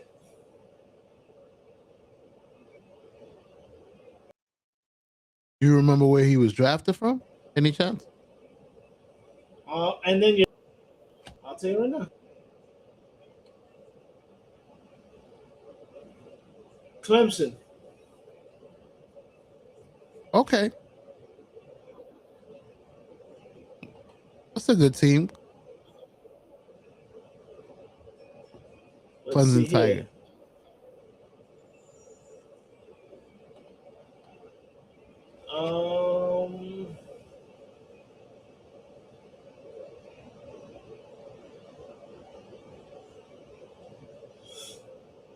It says that during his teams at his years at Clemson, he was the backup quarterback, so he wasn't even the starter.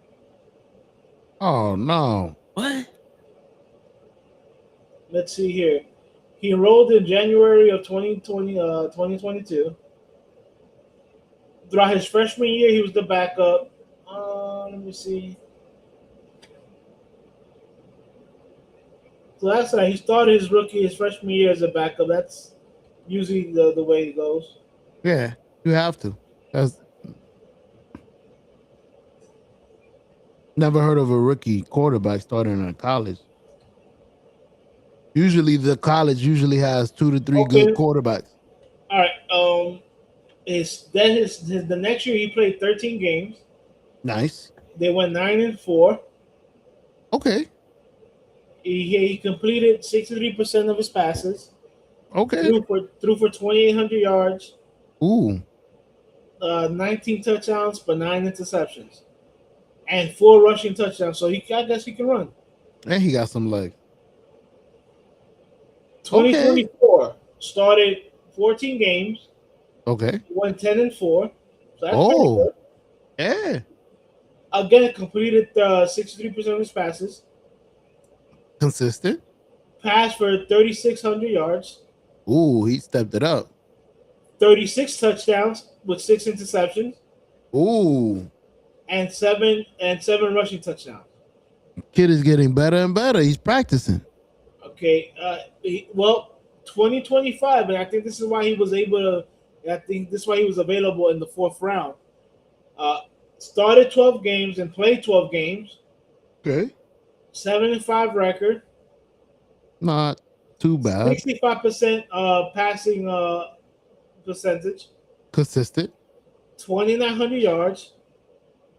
About the same. But only 16 passing touchdowns with 6 interceptions and 4 rushing touchdowns. So he went from 36 to 16. That's a 20 touchdown drop off. And it's not like he played like half a season. He only played like 2 less games. We got to evaluate the team, though, because college teams, those players be moving on to college and you get new high school students. Well, you know what I mean. Yeah, I know what you mean. I know exactly what you mean. That roster is liable to change every year with those seniors leaving. So, look, at the end of the day, he finished his college career playing 49 games, starting 40, 26-14 record.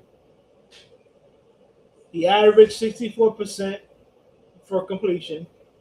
Yeah, he was consistent with that. Over 10,000 yards, 73 touchdowns passing, 24 interceptions, and a total of 17 rushing touchdowns. Damn. That doesn't sound too bad. Got to bring down the interceptions.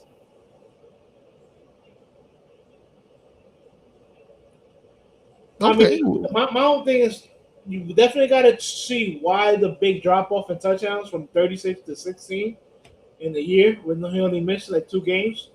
Mm-hmm. But not that bad. Nah. But you guys have a lot of picks next year.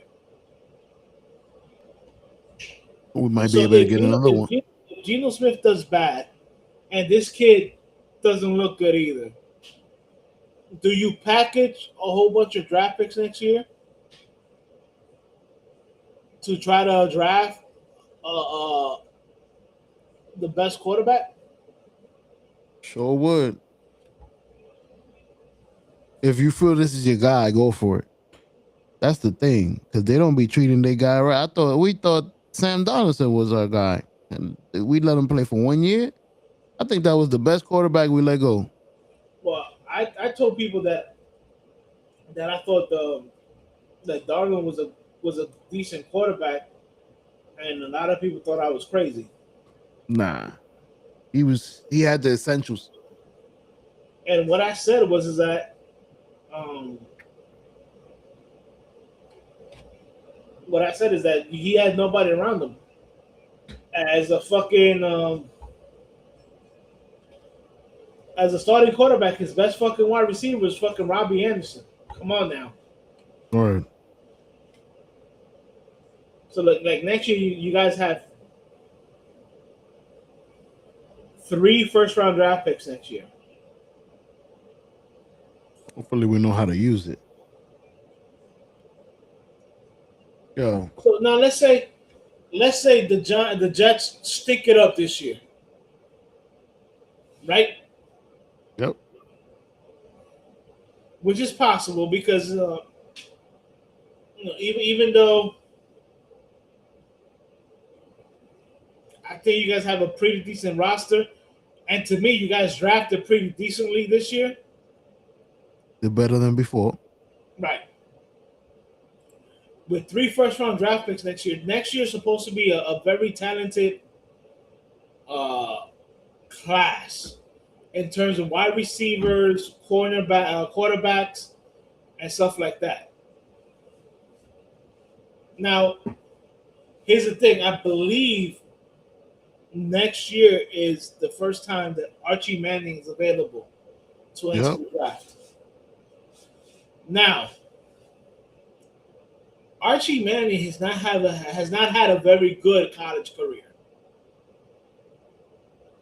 But do you think that the Jets, if he's available, take that chance on Archie Manning simply because of the pedigree? Honestly, it would be something dumb to do, so I would say yes, because the Jets are dumb. Like, if he's not having a good college year, I'm not gonna pick him just because of the name. To me, maybe I'm tripping. I would want somebody that had a hell of a year in college and looks ready to run a football team, not somebody that I'm guessing might get better just because his uncle and his father are good. To me. Well, his father is their older brother. Oh, Archie. No. The guy, the one that was a wide receiver that got hurt with the spinal injury. Spinal. Connor. I believe that's his name. So he's not even coming from one of the Mannings that played. No, he played. He played wide receiver. Hey, he just fucked up his back in college and he had to retire. Listen, I would want to see it on paper. Like, I want to see you play good. Correct, not Connor, Cooper. His name is Cooper. Now, mind you, Cooper is out of the 3 Manning brothers was the most athletic one. He just never got to exhibit it. No, dude, he was nasty as the wide receiver. But he hurt himself. He was nasty as a wide receiver and got a scholarship to play at Ole Miss. And he had a spinal stenosis diagnosis. Oh shit. It's over. That's the only reason why he quit. It's not that he wanted to quit football; he had to quit football. You can't take another hit. Right, but he was the most athletic Manning out of all three. And I remember seeing like a video of the kid. He could run. Now Archie can run. He's not like his uncles, Peyton or Eli. Like he can run. I see him run in Texas, but I see him struggle at Texas with throwing the ball and stuff like that. He didn't go to the Manning camp. Yeah, no, he went to the Manning camp, but you know, it's not looking too good. My whole thing is like you see him there with that name, and he had an okay college career, and then there's another quarterback that doesn't have that Manning name that had a great college career. Yep.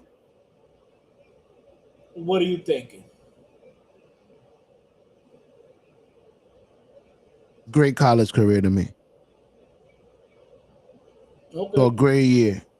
We seen it on paper, especially if he did it because it depends on which college. I've noticed that lately.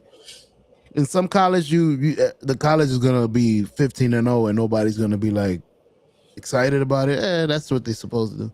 Right. Some conference is like, damn, they did that in that conference. Nah. So it depends on where you play. So if he played in the right conference where it was like, damn, he did that there, yeah, I would want the guy that exhibit he's ready. I hear you. Now you gotta also remember there's been a lot of great college quarterbacks that have flamed out in the NFL. Yep. So do you think that and let's not like where Manning is at, he's at Texas. A couple of years ago, I would say about 10 years ago, Texas was the powerhouse football team. They're no longer a powerhouse football team. You know what I'm saying?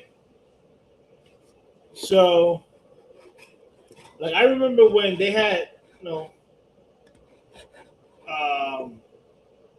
like the top players in Texas going to Texas, but now everybody's going to Ohio State, Alabama, stuff like that. Did his uncle go to Texas? Why I'm remembering him in an orange helmet. No, he went to Tennessee. Okay. Peyton went to Tennessee. Eli went to Ohio. Ole Miss. Mm-hmm. And Archie chose Texas because he got a scholarship to Ole Miss, but he didn't want to play there because he didn't want to play in his shadow of his uncle. Now, mind you, his grandfather, the other Archie Manning, played at Ole Miss. They could have all been family there. I feel him though. I want to build my own legacy. Yeah, he wanted to build his own legacy. So even though it's the opposite, he would have been sticking up the legacy at Ole Miss. Like, damn, you ain't do half the shit your uncle did.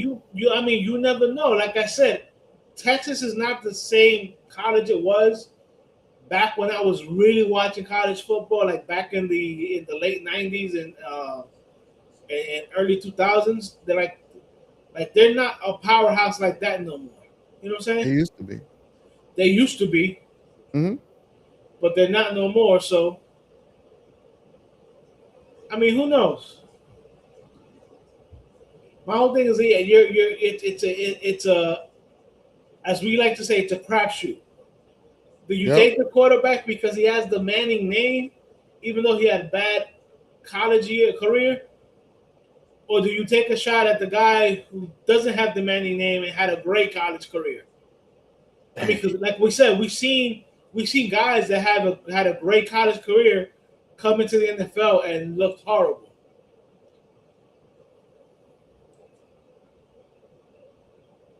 And we seen the opposite.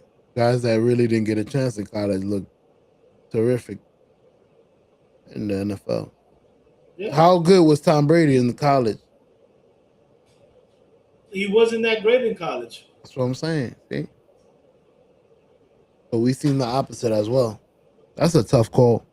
I would want the example though. I'm not Put it like going to this. just say the And put name. it like this. In college, he wasn't even the starter. Damn. In I don't college, think I have that. you know who was a starter at Michigan when he was there? The baseball player? No, not Drew Henson. That was after him. Oh, okay. Who But was his it? father did play football. His father played football? Yep. I can't think of one. Who was the quarterback?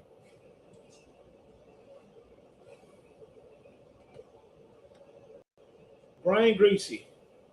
Oh shit. I would have never thought of He that. was a starting quarterback at Michigan in front of Tom Brady.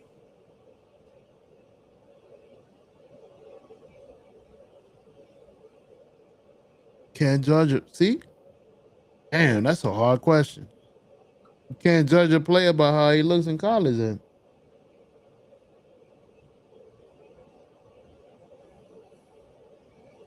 Okay. So So it's very difficult. That's why I said that quarterback and cornerback are the two hardest positions to judge in college. but you could see, how is he going through his progressions? How is he maneuvering the offense? How is he taking his 3 steps? You know, like, how is he looking? He might not be winning,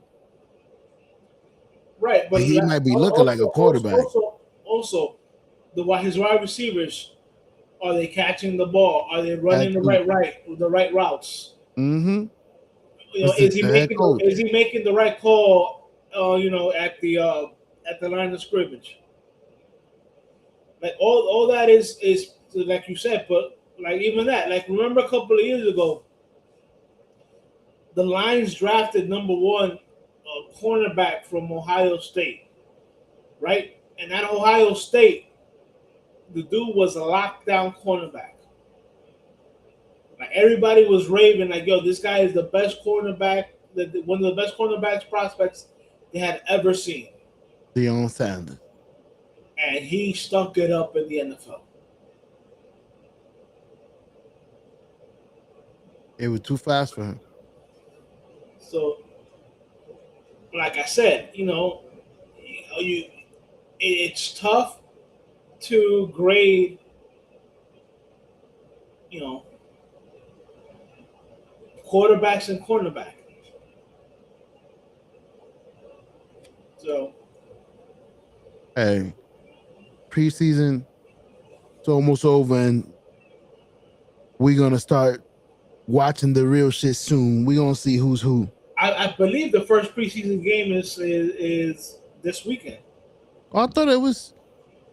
Well, You no, know what? they had the Hall of Fame game, and that's what kicks off like preseason and stuff like that. They had an inter-team game too, because the Jets played Tampa Bay. That's when I knew they sucked. Yeah, that's inter squad. That's inter squad practice. That's just practice, not games. Okay. I think the first games are this weekend because I think, yeah, there's only 3 weekends left in August, right? December. Yeah. Yeah. So Can't now wait. this weekend is when you're gonna start watching. You're gonna start seeing the preseason games. All right. We'll have something to talk about next Wednesday. It's almost 11:30. Yeah. I did have some rapid fire questions, so we Go can ahead. answer that and we can get off. No, go ahead. All right, so we'll do that quickly. Mahomes or Lamar? Oof.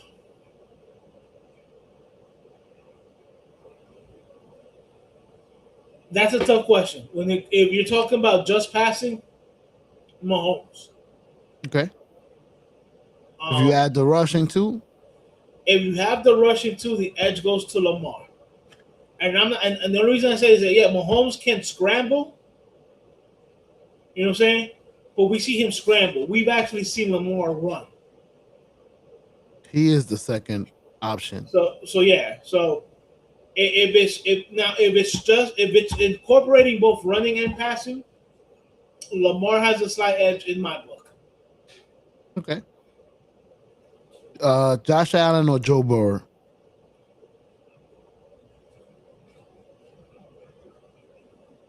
Josh Allen. Okay. You like his ability, his body, he's bigger, ability to rush. I like his ability to stay healthy. Facts. Joe Burrow, Joe Burrow is a great quarterback, but we already seen in his NFL career, he's not always the most healthiest quarterback. And not for nothing, the dude has had studs for wide receivers ever since he was a rookie. Josh Allen, not so much. Nope. All right. Next question. Brady or not Eli. I forgot his fucking name. Manning. Peyton Manning. Purely quarterback, Peyton. I used to love his audibles and all that. The way he read the fucking off defense, he would wait. Oh my! Here's my thing, and I know that people hate when I say this. If you take away the year that Brady had Randy Moss and he threw for 50 touchdowns, Brady's touchdown records and stuff like that, they're not that big. It would be subpar. They would be like 20 to 30. You know what I'm saying? But and here's one thing that I tell people straight out, because everybody goes, "Oh, but he still won." Go and look up the defensive rank for that Patriots defense. All of Tom Brady's years. They were usually number 1 or 2. They were up there. They were usually in the top 5, top 10. Yeah. Consistently. And what did Belichick love to do? Belichick loved to run the ball. So, outside that year that fucking Peyton Manning had Wes Welker, Gronk, Hernandez, and Moss, Tom Brady wasn't throwing for over 40 touchdowns in the season consistently. He would give you in the 30s.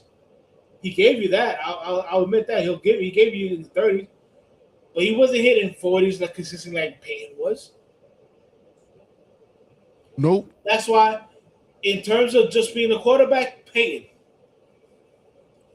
In terms of intangibles and wanting and keeping people around you, it would be Tom, because we all know that he wants to take pay cuts to keep players around him. True. The next question I'm not even gonna ask is that's not even a question. It's Jordan versus LeBron, but I already know the answer to that. Yeah, and we're not gonna. I'm not talking about that guy. Until basketball season starts, we're gonna treat LeBron like Bruno. Nobody talks about Bruno. Nobody talks about LeBron. LeBron. All right. Kobe or Steph Curry? Kobe. Mini Jordan. I know the answer for me on this one. Prime Shaq versus Prime Hakeem. Ooh. Shaq is the most dominant player in the game ever, so I would go with Shaq for me. Even though Prime Hakeem was the only one that used to be able to fucking stop him. No, but here's the misconception. Nobody stopped Shaq. Not Mm-mm. even not David Robinson, not Hakeem, not Patrick Ewing, not Rick Smith. But if you talk to Shaq, there's two centers that always gave him problems because they can score. It was Hakeem and A Patrick Ewing. dream. Yep. So to me, if I had to choose between Hakeem and Shaq, I give Shaq the edge. And it's not because he was the most dominant center offensively. Is that to me he was a little bit more intimidating and better at blocking shots than Hakeem was. Not by a lot, but he does have the edge with that intimidation and the blocks to me. Nice.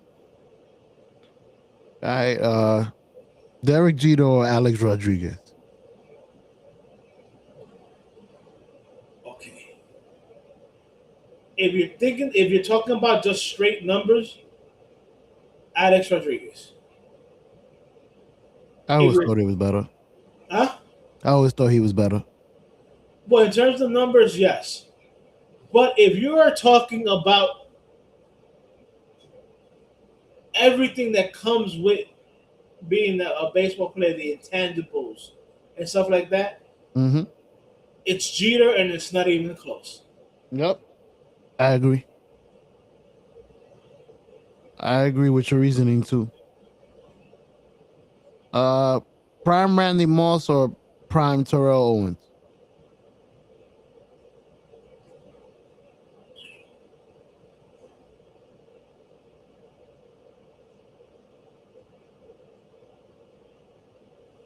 This is a tough one. And it's going to surprise a lot of people.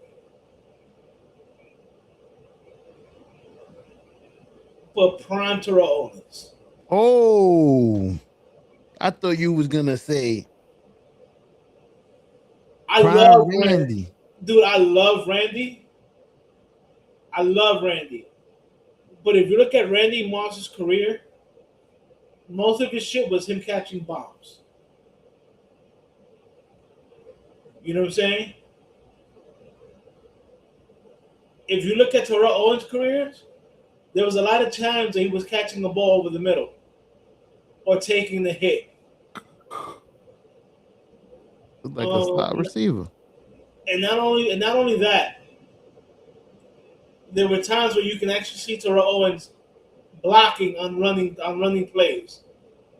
I love Randy Moss, but if he was not getting the ball, he wasn't blocking, he wasn't doing anything. Nope. That's why I said it was going to surprise a couple of people. Because I like Randy a lot more than I like Terrell Owens. I think Terrell Owens is a piece of shit. This is my quarterback. You know what I'm saying?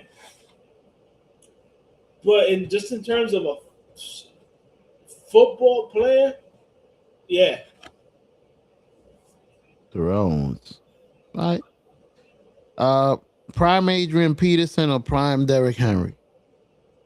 Adrian Peterson. And it's not even close. He was fast. He was strong. Not bad. And I know a lot of people be like, yo, but Derrick Henry is Derrick Henry.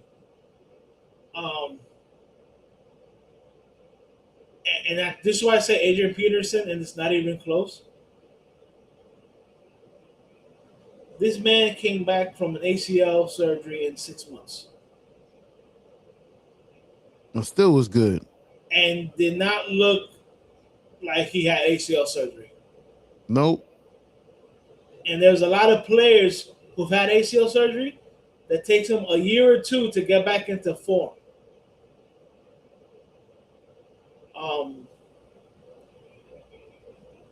Not only that, if you look at Derrick Henry in Tennessee, he had a pretty good offensive line. in Baltimore, with Harbaugh loves to run the football. So of course the offensive line, they were big and they were maulers. You know what I'm saying? They need to If you look protect at that. Derek, if you look at Adrian Peterson running with Minnesota didn't always have the best offensive line. But God, bro, he was just a specimen as a player. Hell yeah, he was fine. And no disrespect to Derrick Henry. Nope. Great running back as well. Last two questions. Defense or offense? Defense. Wins championships. Yeah, defense does win championships, but I've always been a defensive kind of guy. Look at the Bengals. All I like offense.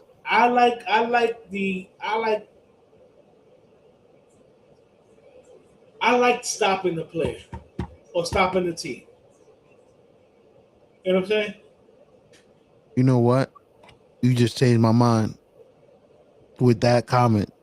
I had a team once that could stop any team, but couldn't score fucking a point. That was the Jets. The defense was number one. And as soon as they got off the field, the offense didn't know what to do. And we never won. We lost that defense. So I'm gonna say offense. At least the Bengals make it somewhere. They don't got no defense, but they win. I mean, no, they have they. It's not that their defense sucks; it's that their defense doesn't get as much accolade as their offense, and it shouldn't. I mean, for many years they had Burrow, Joe Mixon, Chase, Higgins, even the tight end was decent, and so for many years, you tell me who was a defensive player on the Bengals? Nobody. I don't remember. That's why. People only remember Hendrickson, which is the defensive end, Mm-hmm. and not for nothing because he was a dirty player. Was Perfect. He was the guy Bontes. Yeah, Bontes. Well, yeah, he was the guy that knocked out Antonio.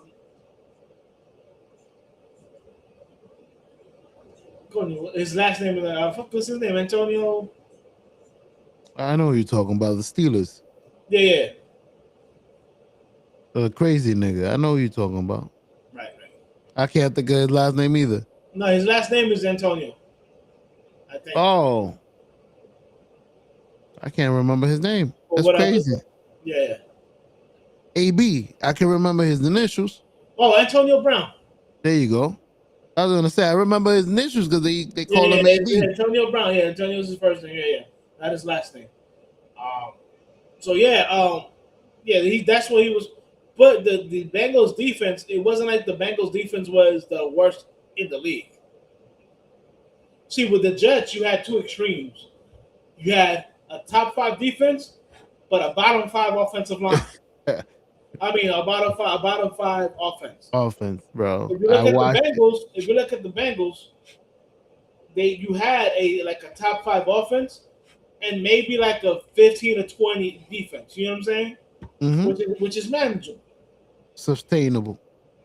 Right. We just need you to stop them once a game, and we be good. My whole thing is like, if you remember Mike D'Antoni from basketball,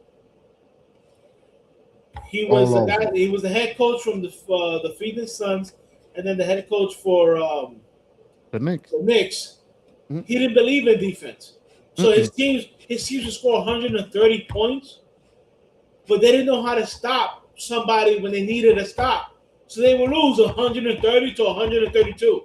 So what good is having the greatest offense in the world if you can't stop somebody? See, I'm old school. You know what I'm saying? You want to crush somebody's spirit?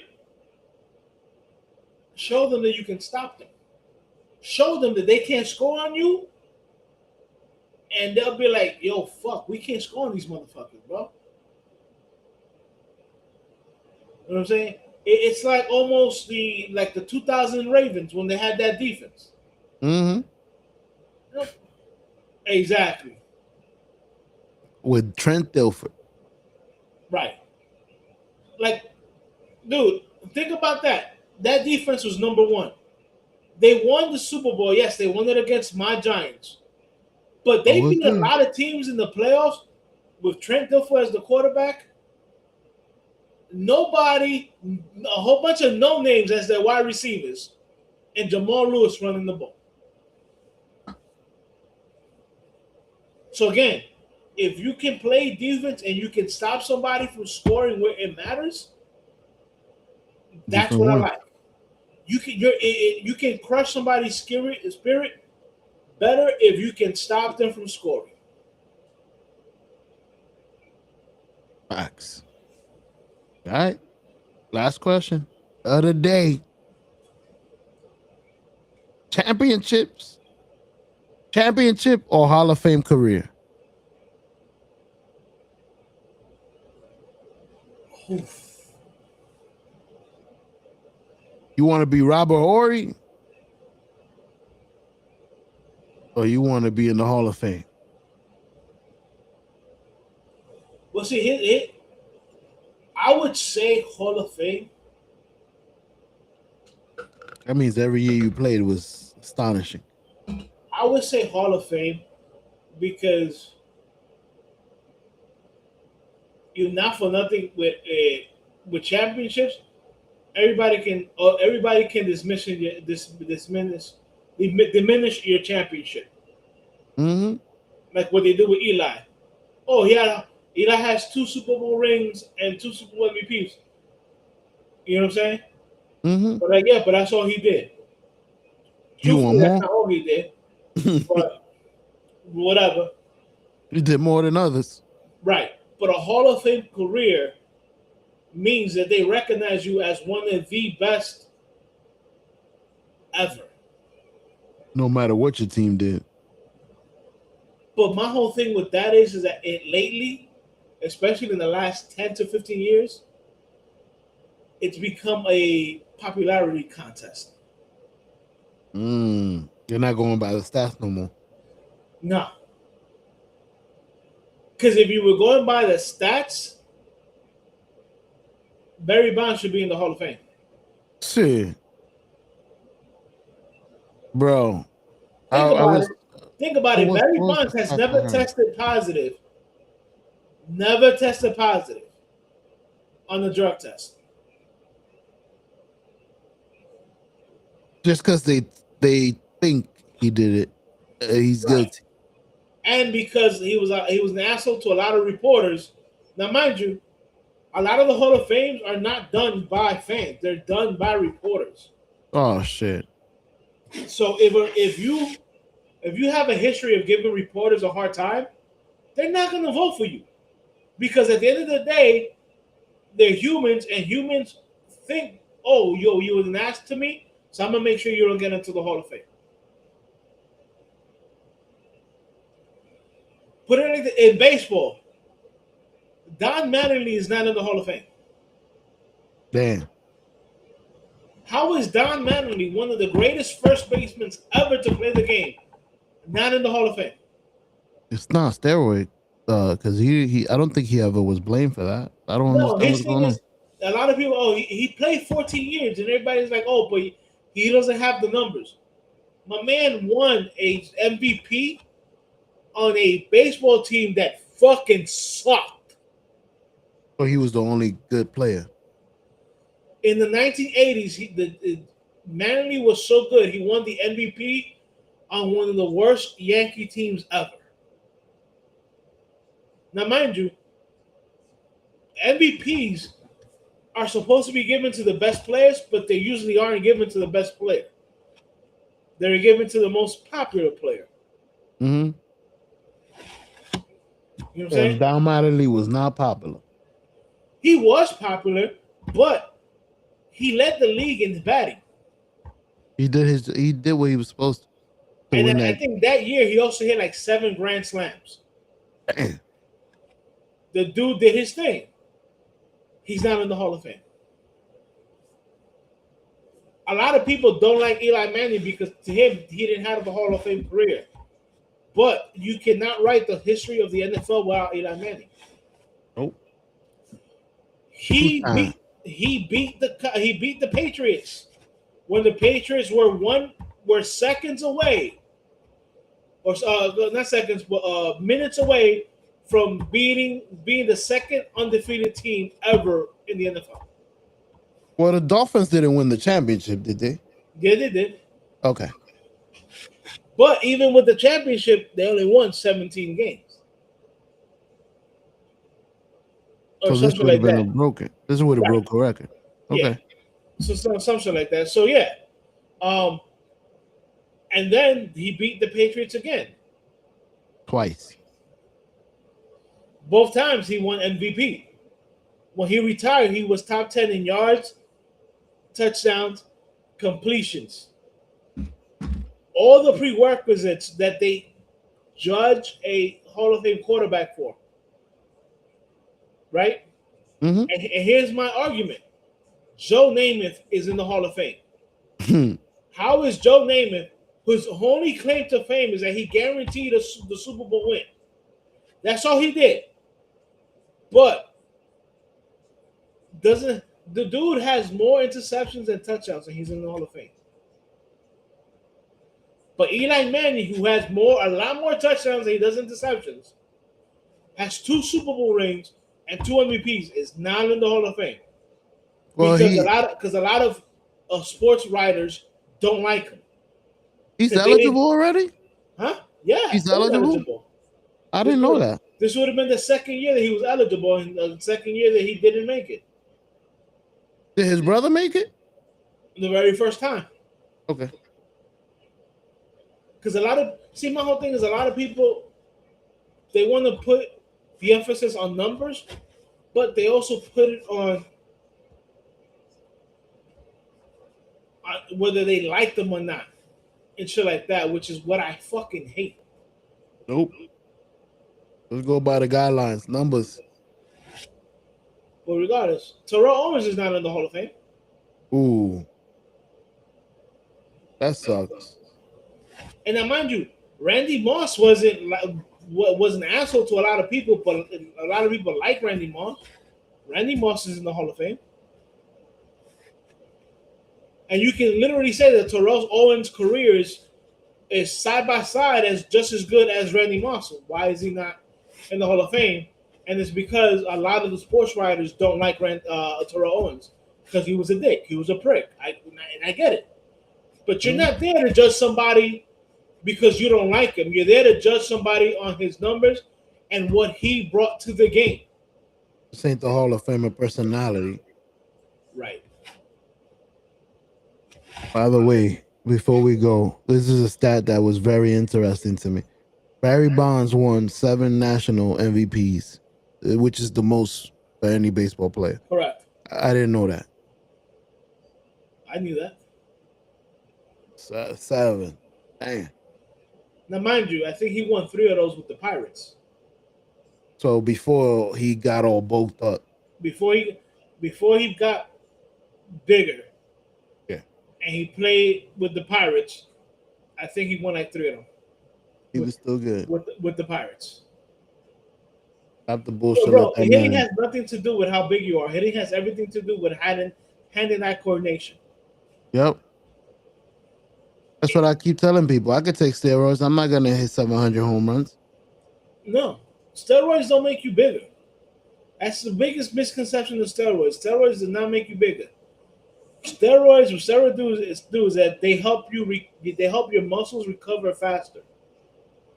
So that way you can go back to the gym, and instead of working out one day in the gym, you can work out 2 to 3 times a day at the gym. Mm-hmm. And that's how you get bigger, because your muscles recover faster, so you're able to work them out more. But look at Andy Pettitte. Andy Pettitte took steroids, and he said it. I took steroids because I wanted to come back from injury faster. Mm-hmm. And he put into steroids, but he didn't throw the ball harder. He didn't become jacked. He wanted to recover to come back to baseball.